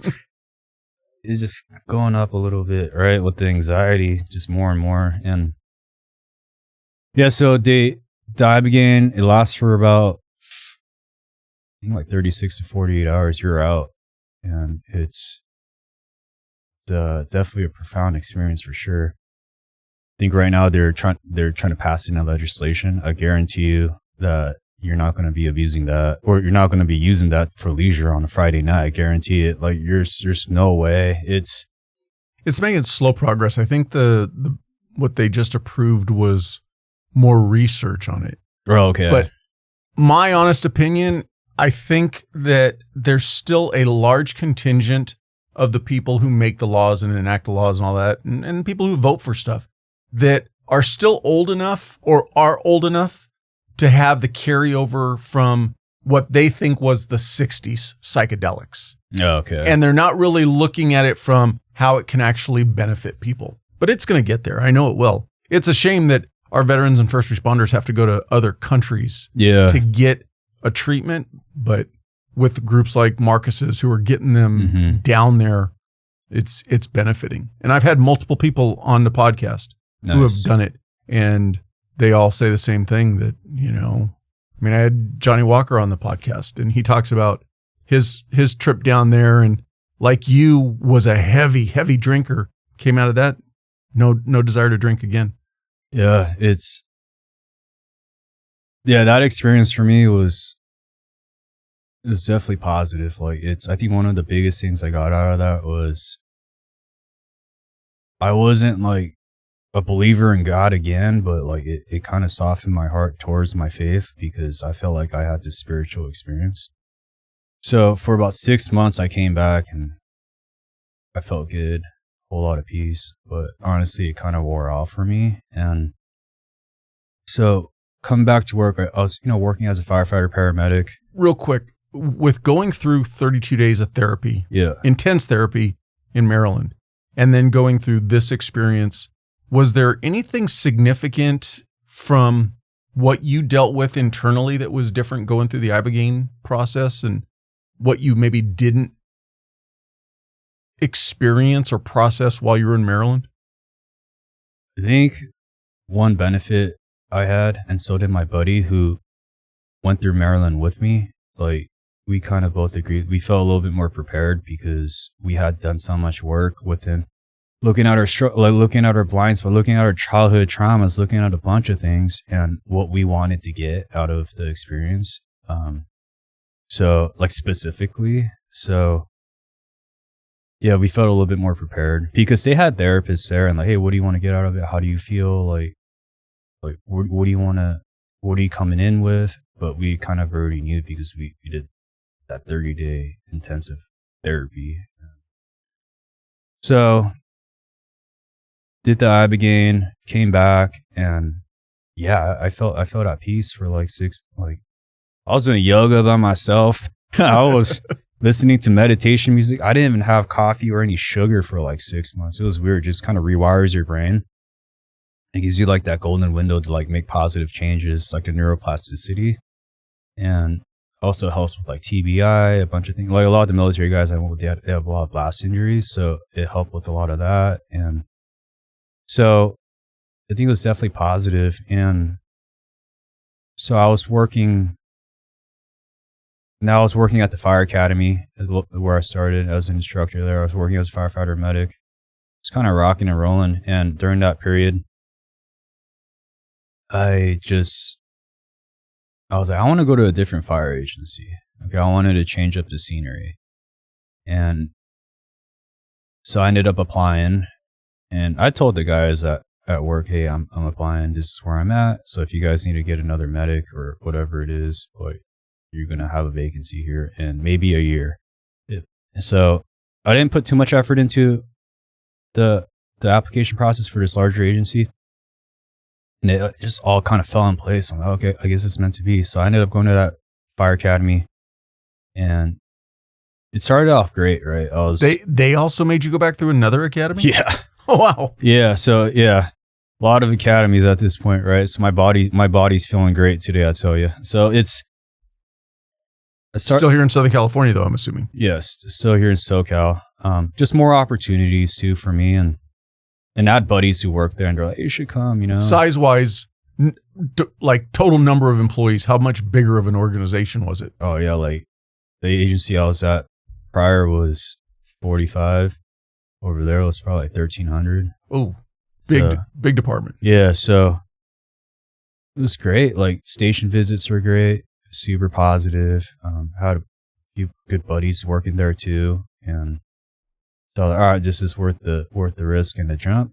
So I started that academy, super positive note. I was a class leader because I came with a little experience and just leading the class, and I just kind of a little experience. This is your third academy. Yeah, right. Yeah, so yeah, a lot of the guys were 18, 19 years old. So I think I learned a lot of leadership skills, and just I went there for myself, right? But quickly turned into, okay, I need to delegate tasks, and I need to put these guys first. They piss first, they get breaks first. I have to put my people first. So I think it was a good experience in those ways. So it was a 20-week academy, and I failed the final. So 3 days before graduation, I got booted. So I tell you, that was a lot of humble pie, because here's a guy who was supposed to pass the academy, didn't. And that's on me because I made a mistake. I think I took my hand off the ladder for a second. So I'm like, all right, whatever. But that's whatever. You're not supposed to do that. So I take ownership of it. But it was definitely a positive experience. And I think the biggest thing I learned through that academy was just leadership and just selflessness, and learning how to lead through example and put the younger guys first. And a lot of people, they looked up to me, so I had to put my needs aside. And even though I was uncomfortable or I was dehydrated, like they're getting water first, you piss first, I'll hold, or whatever it is. So, and yeah, I just rooted for those guys as they graduated, and super stoked that, you know, that those guys were successful and they could go help. And what year was this? Communities. I think 2023 or 4. Yeah. And so now I'm out of a job, right? So I had to look at my options. Like, all right, so should I go back to my previous agencies, or can I just do a fresh start here? At the time, man, I'm like running out of money because at the academy, you're making so little money. And I was used to making top stuff, like fire medic, working overtime. So I had a certain overhead. Now I'm making academy money. I'd saved up for it, but then to get hired as a firefighter, it takes a long time. It sometimes takes going through backgrounds, going through all that stuff. It could take up to a year or something. All right, I got to figure something out. But luckily, I got hired in 3 months, which is such a blessing, at a smaller agency in LA. So I knew the fire chief there. He's like, hey, dude, it was a lateral position. They didn't make you go through an academy, did they? For like a week, oh. just to show you the hose or their ladders and stuff. It wasn't really an academy. It was just more of a gentleman's course on, hey, this is our equipment. And so luckily I just took it, right? Because I didn't know I need to find a job. And so I started there a few months later, and day 2 work of 48.96. So it's 2 on 4 off. My first shift. So it was like a Monday and a Tuesday. So that Tuesday, you know, I'm there. I'm pretty grateful to be there. It's like drinking out of a fire hydrant, because now I'm trying to learn things, the radio comms, the district, like trying to put my best foot forward. Kind of overwhelmed, but like relieved that I have a job. And I'm like, dude, I'm not going to jump around anymore. This is where I'm going to put my roots down. Like, I learned that lesson. This is home for me. All right. You're stuck with me. Yeah. I'm like, and the guys are great too. And it was awesome. So when you were going through the hiring process and trying to because I can't imagine, maybe I'm putting a little bit too much on you with this, but you've obviously gone through a lot personally. Then you went through this therapy, you went through the Ibogaine. Getting on with either of these 2 agencies, did that ever get held against you? No, because I was medically cleared. Yeah, because even for when I was in Maryland and I came back, I was still seeing like a doctor. Because they had me like on like a bunch of psych meds, right? And it wasn't going well. But hey, yeah, I'm like, dude, I'm good. Like, I'm not having these nightmares anymore. I'm not isolating myself. I'm not like depressed and miserable, because I'm actually talking about it now. So I had to get medically cleared. Yeah, so that was a big thing for sure, because a lot of guys retired. A lot of guys I met in Maryland, it's significant enough. You go to a place like that, you come back with so much medical records that they'll retire you. But I was young, so I'm like, dude, I don't want to. I fought to come back, so yes, I didn't. I got medically cleared to go back. Yeah. So yeah, I didn't mean to pull you away from your story like that, but I just was something that was kind of rattling around in my head, that if I was wondering if going through all that, but then equal to that, getting kicked out of an academy or, you know, fired from an academy. Yeah. Now, granted, you had a fallback option and you got to another organization, but what did that do to your headspace? Oh, it's really hard. Like I hadn't processed everything yet, because I mean, it's still kind of fresh, right? Well, it's only been a few months, but it was tough because, you know, like a fire academy, you spend every day is just a grind. And obviously I wanted to I made good friends, and just kind of being so close to being done and kind of falling short. Obviously it's going to be tough. But at the same time, I knew that I gave it my all. There isn't anything I slept good knowing that I gave it 100%. Like, things happen, and in this job where it's so hazardous and everything's so high stakes, like, there are going to be failure points. And I think going to Maryland and doing all these therapy things, like, I was in a different mindset with how to tackle,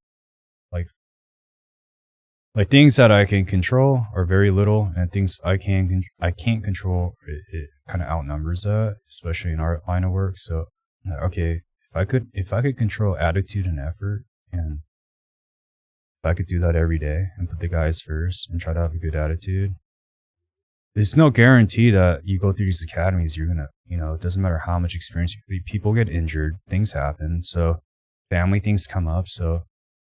But yeah, but it was hard mentally, for sure. I was pretty sad about it, devastated for sure. But getting hired on quickly, I think I saw it as like, oh, it is an opportunity for me to bounce back, so I don't have to dwell in it too much, and just be at home and just kind of almost go down that, like, idleness is like the devil's like playground kind of thing for us. So yeah, so when I got to that agency, I'm like, this is where I'm going to plant my roots, relationship-wise, work-wise. I'm here for the long run. And there was a guy I met, one of the coworkers. This was his first job, and this was like my fourth at this point, right? And he's like, hey, dude, like, I know that this is your first job. I mean, you come in with some experience, but this is like my first job. If you could kind of help me out, right? All right, no problem. But at that point, I was already kind of overwhelmed. Like, dude, I'm trying to learn everything, people's names, like trying to get, like, I'll try to help you out. Because I used to work at the academy, so I'm like, all right, hey, I'm all for it, helping other people out. But I'm new here too. So on that Tuesday, on the second day of work, he and I went to a burger place across the street from the station.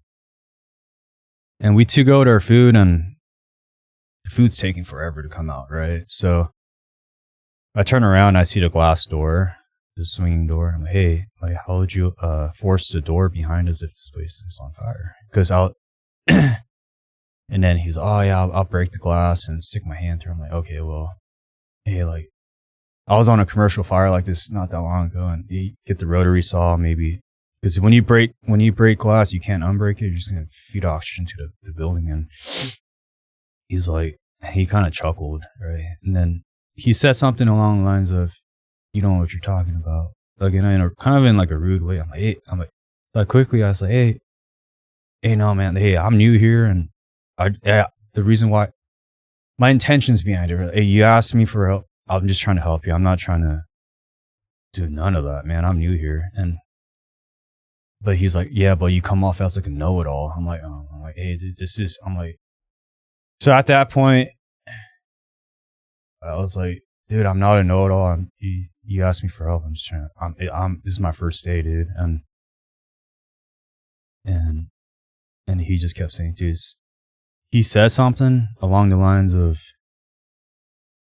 like, he kind of laughed and said, oh, you think you're a know-it-all or whatever it is. I'm like, what is wrong with this guy's attitude? So he's a younger guy, and me having worked in the academy, it kind of triggered me. So I was just like, dude, hey, you're not, I'm like, man, you have a poor attitude, man. And like, you asked for help, and I'm coming from a genuine place, and I'm not I don't know why you have such a poor attitude. He didn't like that, right? I told him he had a poor attitude, and I was looking at the menu. He's sitting next to me. We're waiting for our food. He gets up and he punches me in the throat, haymaker, and he lays me out. So I'm laying there on this tile floor and just staring at the ceiling. And I was like, we're in uniform, by the way. And this restaurant is crowded because it's freaking dinner time. And then he's standing over me. He's like, yeah, mother effer, like, you don't talk to me like that. You don't know where I'm from. Like, I'm from gangs. I'm like, gosh. And now in my head, I was probably on the ground for like 10 seconds, but in my head, I'm like, dude, I'm just trying to bounce back from this academy. Like, trying to put my best foot forward. Just my first shift. I'm just like, and I have like long-term goals of being here. I'm like, dude, my first shift. Are you freaking kidding me?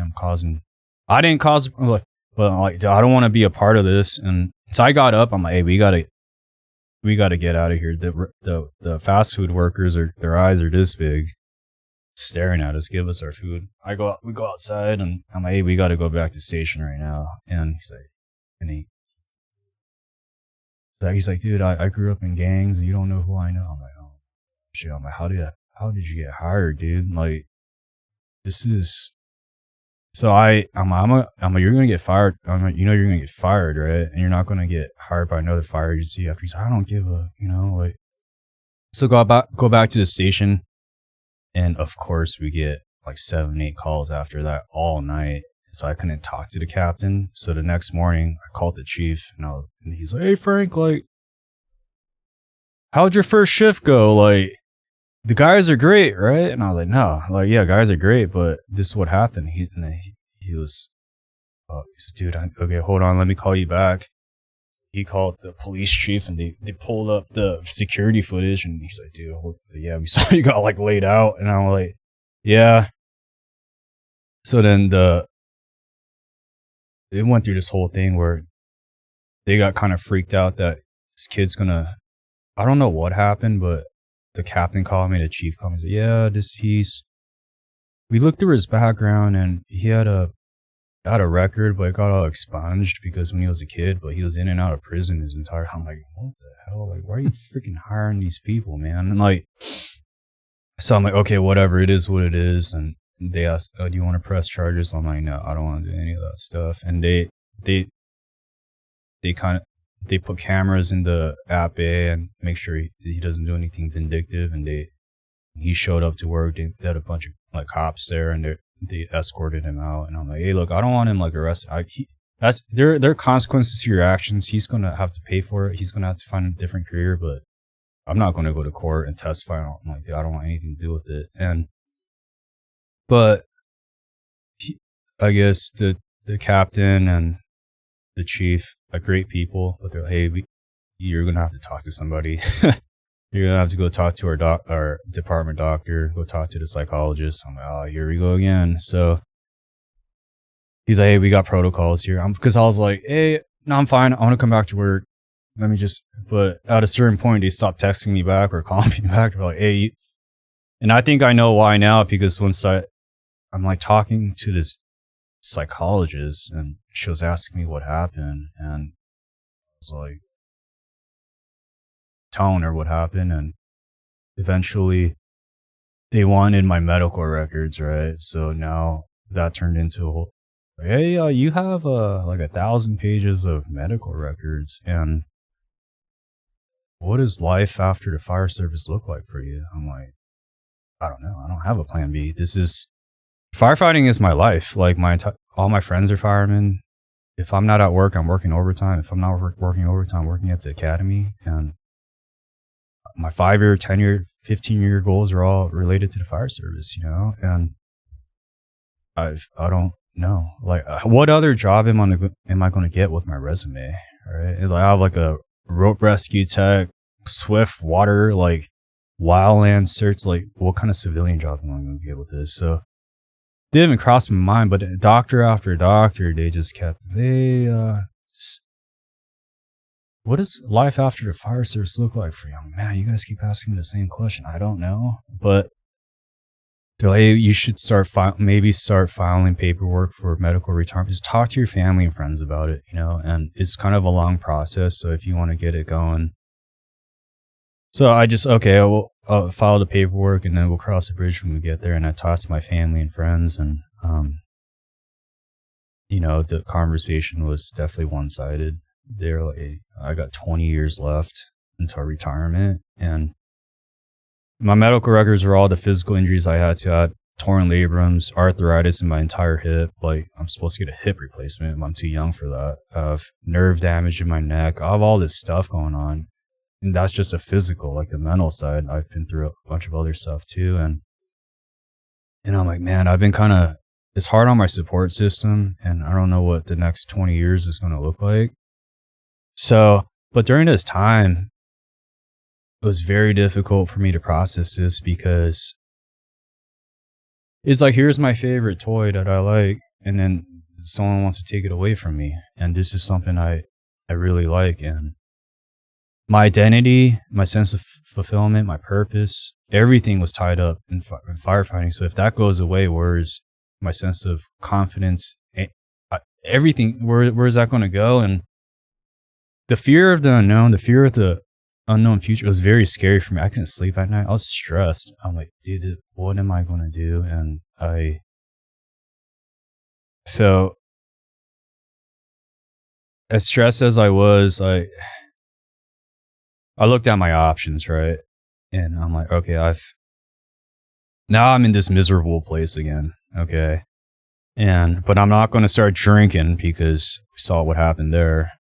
I'm not going to go back to Tijuana. Do Ibogaine. The rehab place I went to in Maryland was like, it was like $100,000. My insurance covered most of it. It's like the best place in the country. Look, I've tried all these therapies, right? And they were all helpful. EMDR, hyperbaric chamber. I've done brain mapping. I've done blood work. I've done testosterone therapy. I've done a lot of EMDR, you name it. I've done most of the therapies, and man, I still felt kind of this void right in my heart. And these.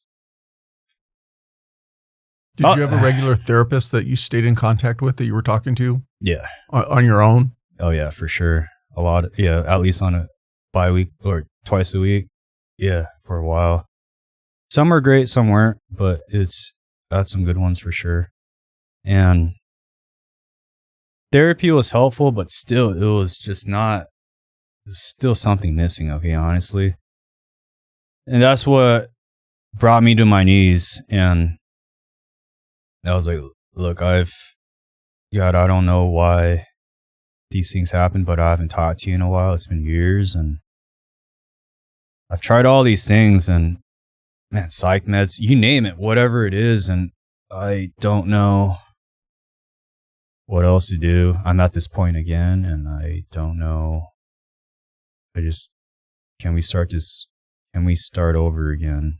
I just need your help because I don't know what the future holds, and it's scary. And so I went to bed that night, and I slept like 14 hours. It was the most I ever slept.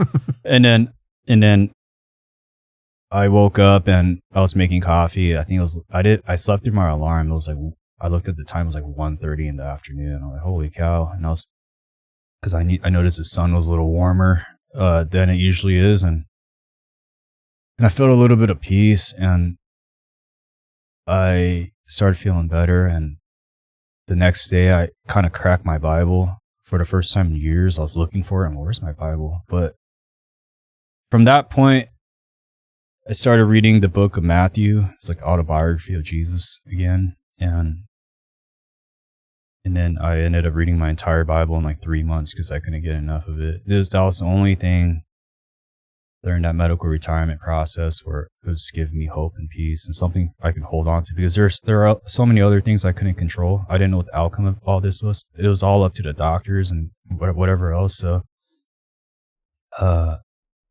amidst all the fear and insecurity, that was the only thing that kind of kept me anchored. And through that, I remember God saying, because I was like, hey, like, what am I supposed to do after the fire service? And he told me, hey, you should start a business. And I'm like, you should start a sauce business. I'm like, sauce business is crazy. I don't know anything about business. I was a pretty law in college, and I'm a paramedic. I don't know. When you look forward to that first cup of coffee, as soon as that morning alarm goes off, then Blue Line Roasting is the choice for you. They're a Tennessee-based law enforcement-owned company. They're roasting small batches of premium coffee, fresh, within 48 hours of your ordering, and shipped fast so it doesn't sit around getting stale.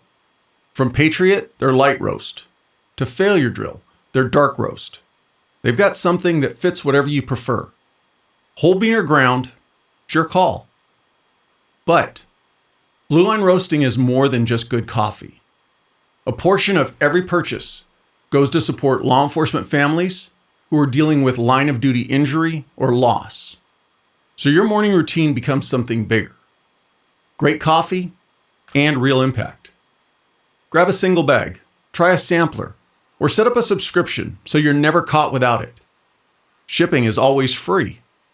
And for the listeners of this podcast, use the promo code TRANSITION10 to get 10% off your order. Head on over to bluelineroasting.com and make your morning count. When the days got long at work and I would make chimichurri and steak for the guys because I like cooking for the guys, and good food always brought up morale, and good food always brought good conversation, and guys will linger around the table a little longer and open up a little bit more. So I'm like, okay, maybe I could make the sauce and sell it, and then we could just raise some money for like firefighter mental health. Because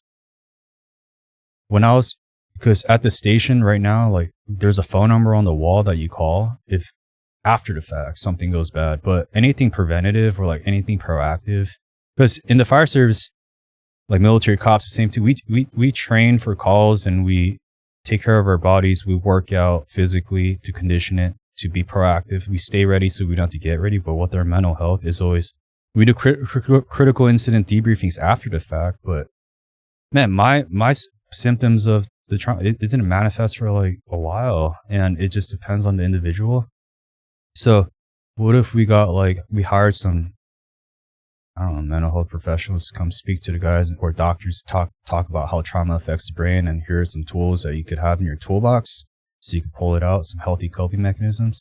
Because I worked in the academy too, and I tell you, when I was there, they didn't have a single slide. Maybe they do now, but because the curriculum keeps getting longer and longer, and most of the time the academies are just playing catch up. So like anything about mental health, when I went through the academy, they didn't talk about mental health. So some of the bigger agencies today are getting better about it, where they're embedding staff psychologists within the department, and they're just always there, and they're just there for you to go knock on the door. Hey doc, you got 5 minutes kind of deal.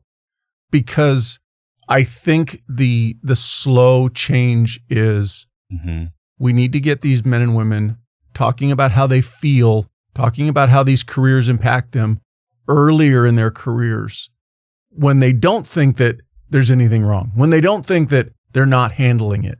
And like you said, when you went through your therapy and they're like, oh, you're going to talk about all these calls that you went on.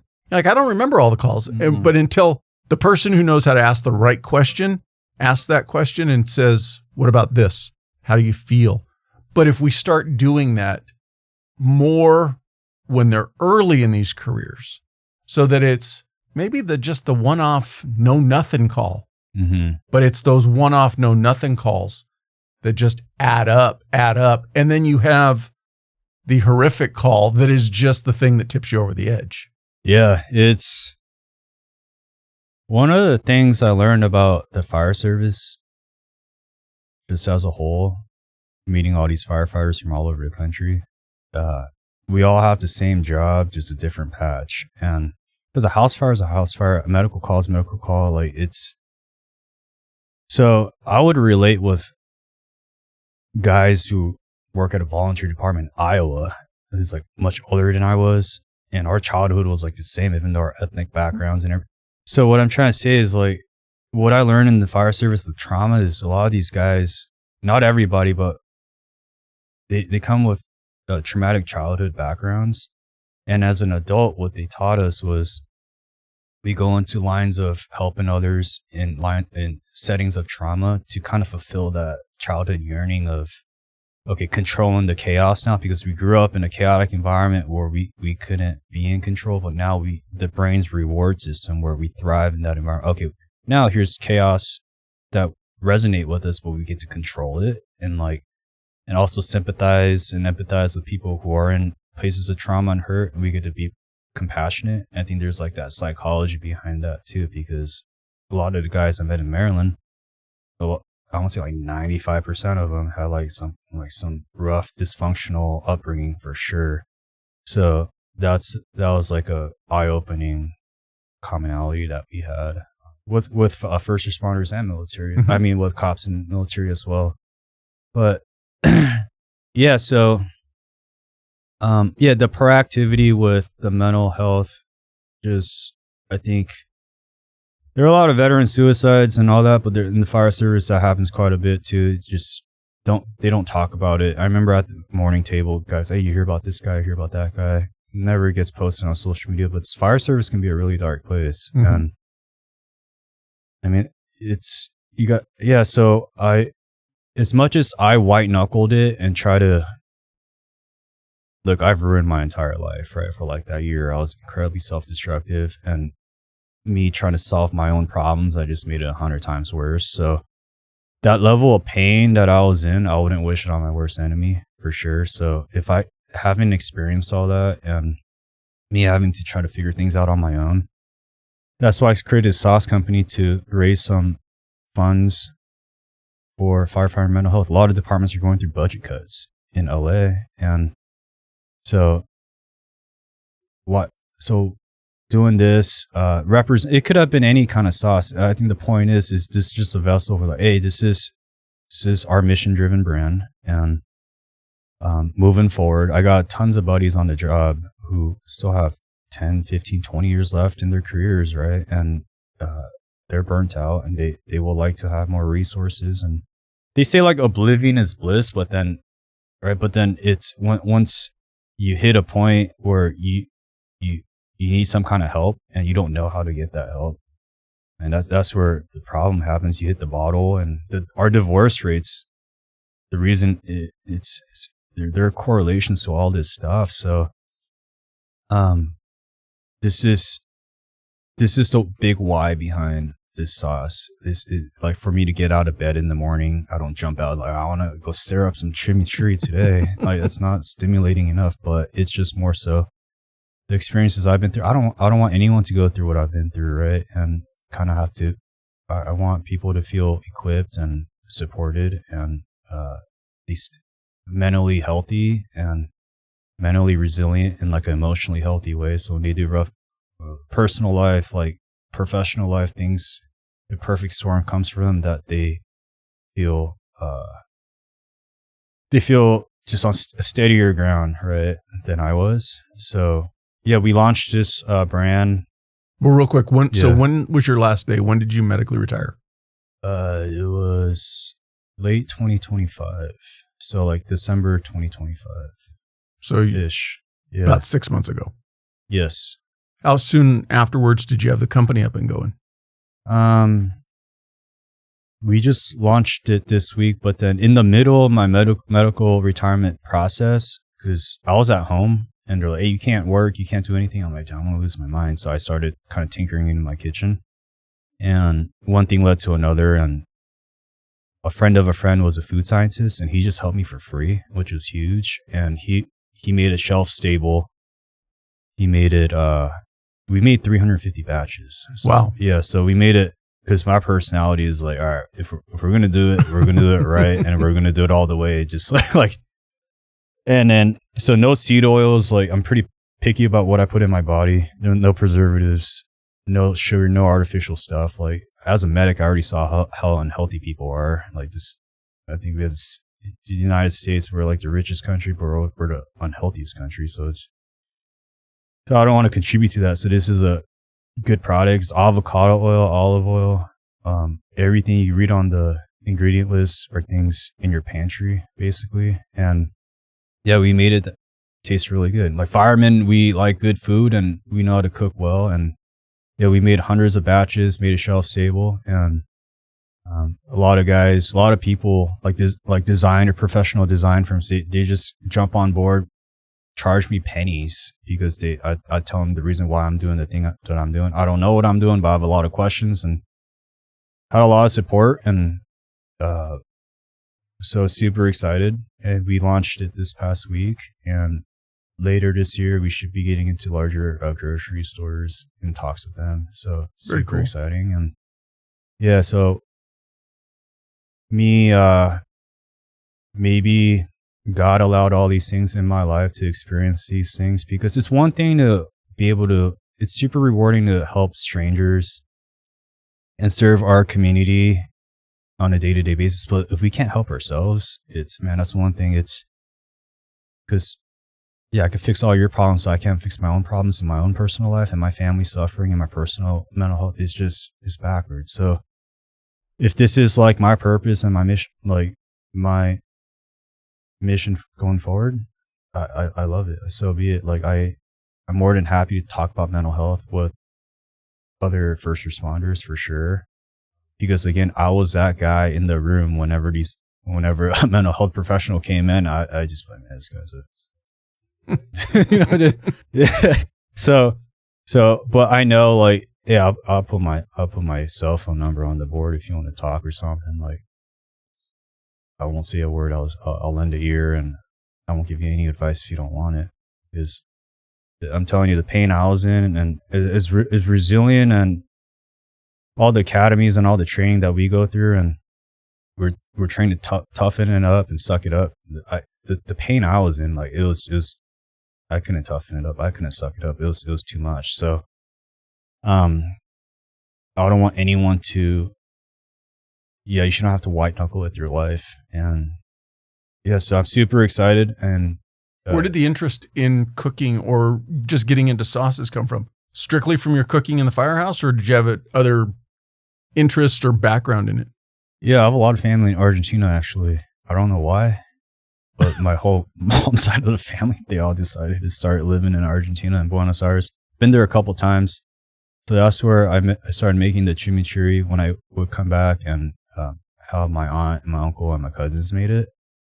And I'd make it for years, even before like the sauce was like popularized here in the States, and the guys always liked it. So whenever morale was kind of low and red meat was on sale, I would make it for the guys, and they'd always like it. So it kind of symbolizes, hey, like, they've been here for X number of days, burnt out, freaking just get a good barbecue going, and it always lifted their spirits. I always made this, and guys were always pretty happy when they did that. When I made it for them, so that's what it represents. Just good food always brought good conversation and helped guys open up a little bit. And it's becoming less of a stigma in the Firehouse talking about mental health these days, which is good. But I think we got a ways to go. Well, most important for the people listening, name of the company. El Horno Chimi. And where'd the name come from? El Horno is the furnace in Spanish, and that's kind of where I felt like I was in, because when I was reading the Bible in the book of Daniel, like, Daniel and his two friends were thrown into the furnace by the king because Daniel and his friends wouldn't worship the king because they worship God. So then they threw him into this really hot furnace, and the furnace was so hot, the king's men, the guards who threw him in, the guards even died. But then, as the king saw in the furnace, this was supposed to be Daniel and his two friends, but there was a fourth person in the fire, like a fourth man in the fire. It was God protecting them, and they came out unsinged. So in the same way, this brand represents, for the fire service, like, guys are either going through the fire literally or figuratively, like in personal or professional life. Like, God would always, he protects us, right? And regardless of the fiery trials that we go through, like, we shouldn't be afraid, because God is always with us in that fire, and that He'll always protect us. Again, yeah, professional or personal life. So that was super meaningful for me, and that's what the name represents. Now, do you only have one style of chimichurri right now, or let me take it back one step. Do you already have a website up and going? Yeah, so it's elhornochimi.com. That's ELHORNO chimi.com. We're almost done with the mild, medium, hot, and very hot one, like the Inferno one. So we're actively sampling it out, and we've already made the labels for those. And everything's super professional, and it should be out in the next month or so. So, is your long-term vision just sauce-based foods, or are you going to branch out into anything else? For me, I think that is to grow this. I want this brand to be in as many retail stores as possible. So the more we sell, the more money we could kind of contribute to the fire agencies, and use it for them to use it towards their mental health for their men and women. But I mean, are you going to stay just in the lane of sauces and chimichurris and that type stuff, or is there other ideas that you have for products that you want to create for the company? Yeah, right now we're working with apparel. So, like Ryan Williams was on here. And then, like Industry Threadworks, they're great people here in San Diego. I'm going to be working with him making apparel. And yeah, he's a retired team guy, and he's been huge in me navigating the apparel space. So we'll be having sweaters, t-shirts, hats on the website. So doing like a apparel branch too. So we're actively working on that, finalizing some logos and some designs as we speak. And yeah, just kind of building it from the ground up. Most important, how are you doing today? Great. I'm the healthiest and at peace I've ever been in my life. Yeah, it's through everything I've been through. I wouldn't change a thing because, man, I tell you what, pain is the best teacher. But now I'm unashamed of being vulnerable and being transparent, because I think people nowadays crave authenticity because everything's so fake out there, and they want to, it's not reality. And then mental health is such a big buzzword. And I think that, yeah, God allowed all these trials in my life because I was hard-headed and I had to learn the hard way, but then it's healed me. And when I talk to people and when they're in pain, I know how they feel, like whatever emotion that they're going through. And yeah, I feel incredibly healthy and just at peace and the healthiest I've ever been. So it's definitely been quite the journey, but a lot of life experience, and it's really solidified like my here's my plan, here's God's plan. So hey, I want you to help out your guys on the front lines because they're going to need it in the years to come. So yeah, I'm excited. Yeah, motivated, focused, like very focused on my brand and my company. We got big dreams and big goals. Like I said, I'm a big goal person, and it's awesome. So super thankful. Any advice you got for somebody who, just in your limited time being a business owner, that you've learned the hard way? The hard way is, yeah, don't try to do it on your own, because I think that as first responders, we're always helping other people. And so it's hard for us to ask for help, the helper to ask for help. But yeah, I learned early on, I tried to kind of figure it out on my own. It just wasn't working. I was basically making my issues worse. So, but I found out there are a lot of correlations between being a firefighter and going into the business world or being an entrepreneur, because yeah, you're going to, like, the problems that I face in creating this business, like, perspective is a gift, because if I make a mistake in the business side, like, this is not going to cost someone their life, like, it's, if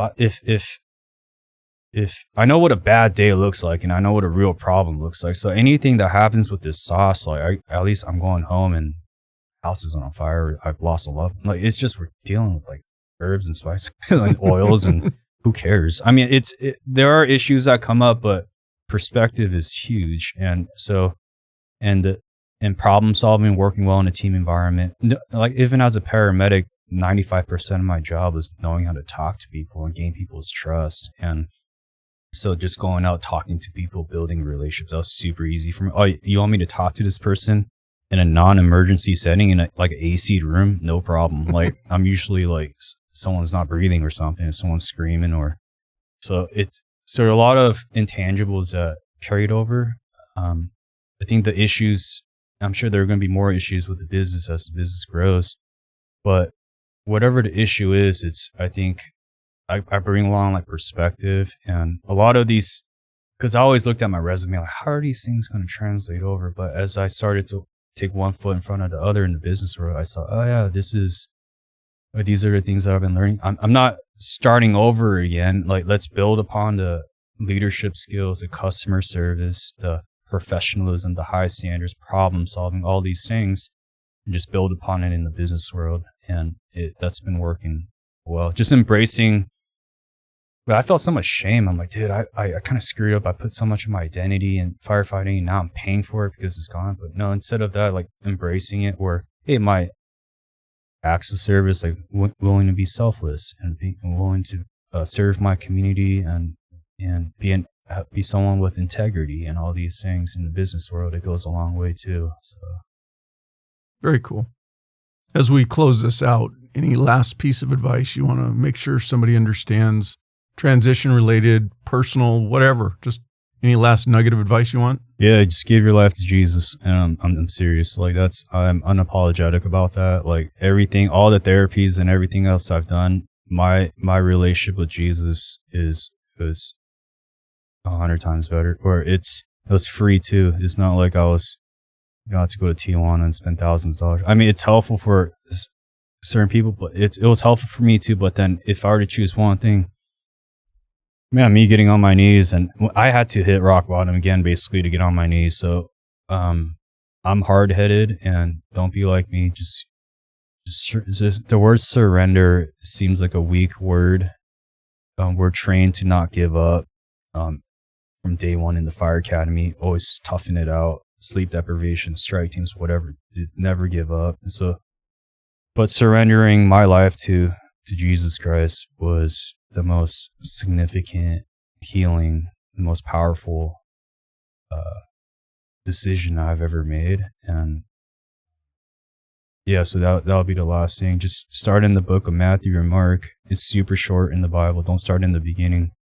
It's just autobiography of Jesus and just how much he loves you, and he's there for you, and he wants you to be strong and courageous. Being a Christian man is not a weak thing. I think the world sees it in the wrong way, like I did. I'm like, oh, that guy's like a Ned Flanders, like weak, like, oh, those guys are weak. They're just a bunch of, no, I think being a man of God is a powerful thing, and knowing who's in your corner, the creator of the universe and the King of Heaven's armies. He's your father, and I'm made in his image. That's super powerful for me.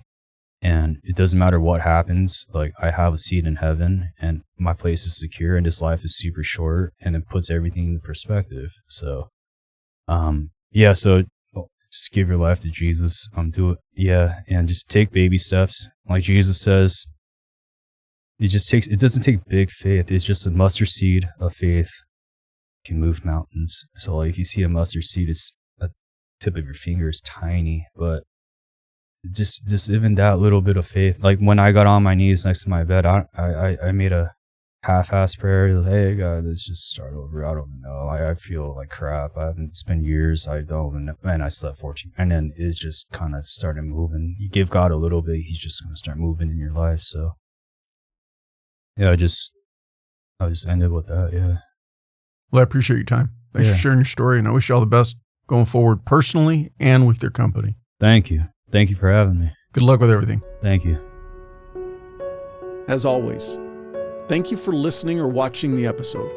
If you have any comments or questions, feel free to reach out on social media or send me an email. The links are all in the show notes. I'd love to hear from you. Also, if you're not already, please follow the podcast on whatever platform you get your podcasts. You can also subscribe on YouTube. And if you would, please leave me a rating. Ratings do two things. You can tell me what I need to fix or improve, and the more ratings also gets the podcast recommended to more people. Another ask, please share the podcast with anyone you think could benefit from and enjoy it. And last, don't forget, sign up for the newsletter.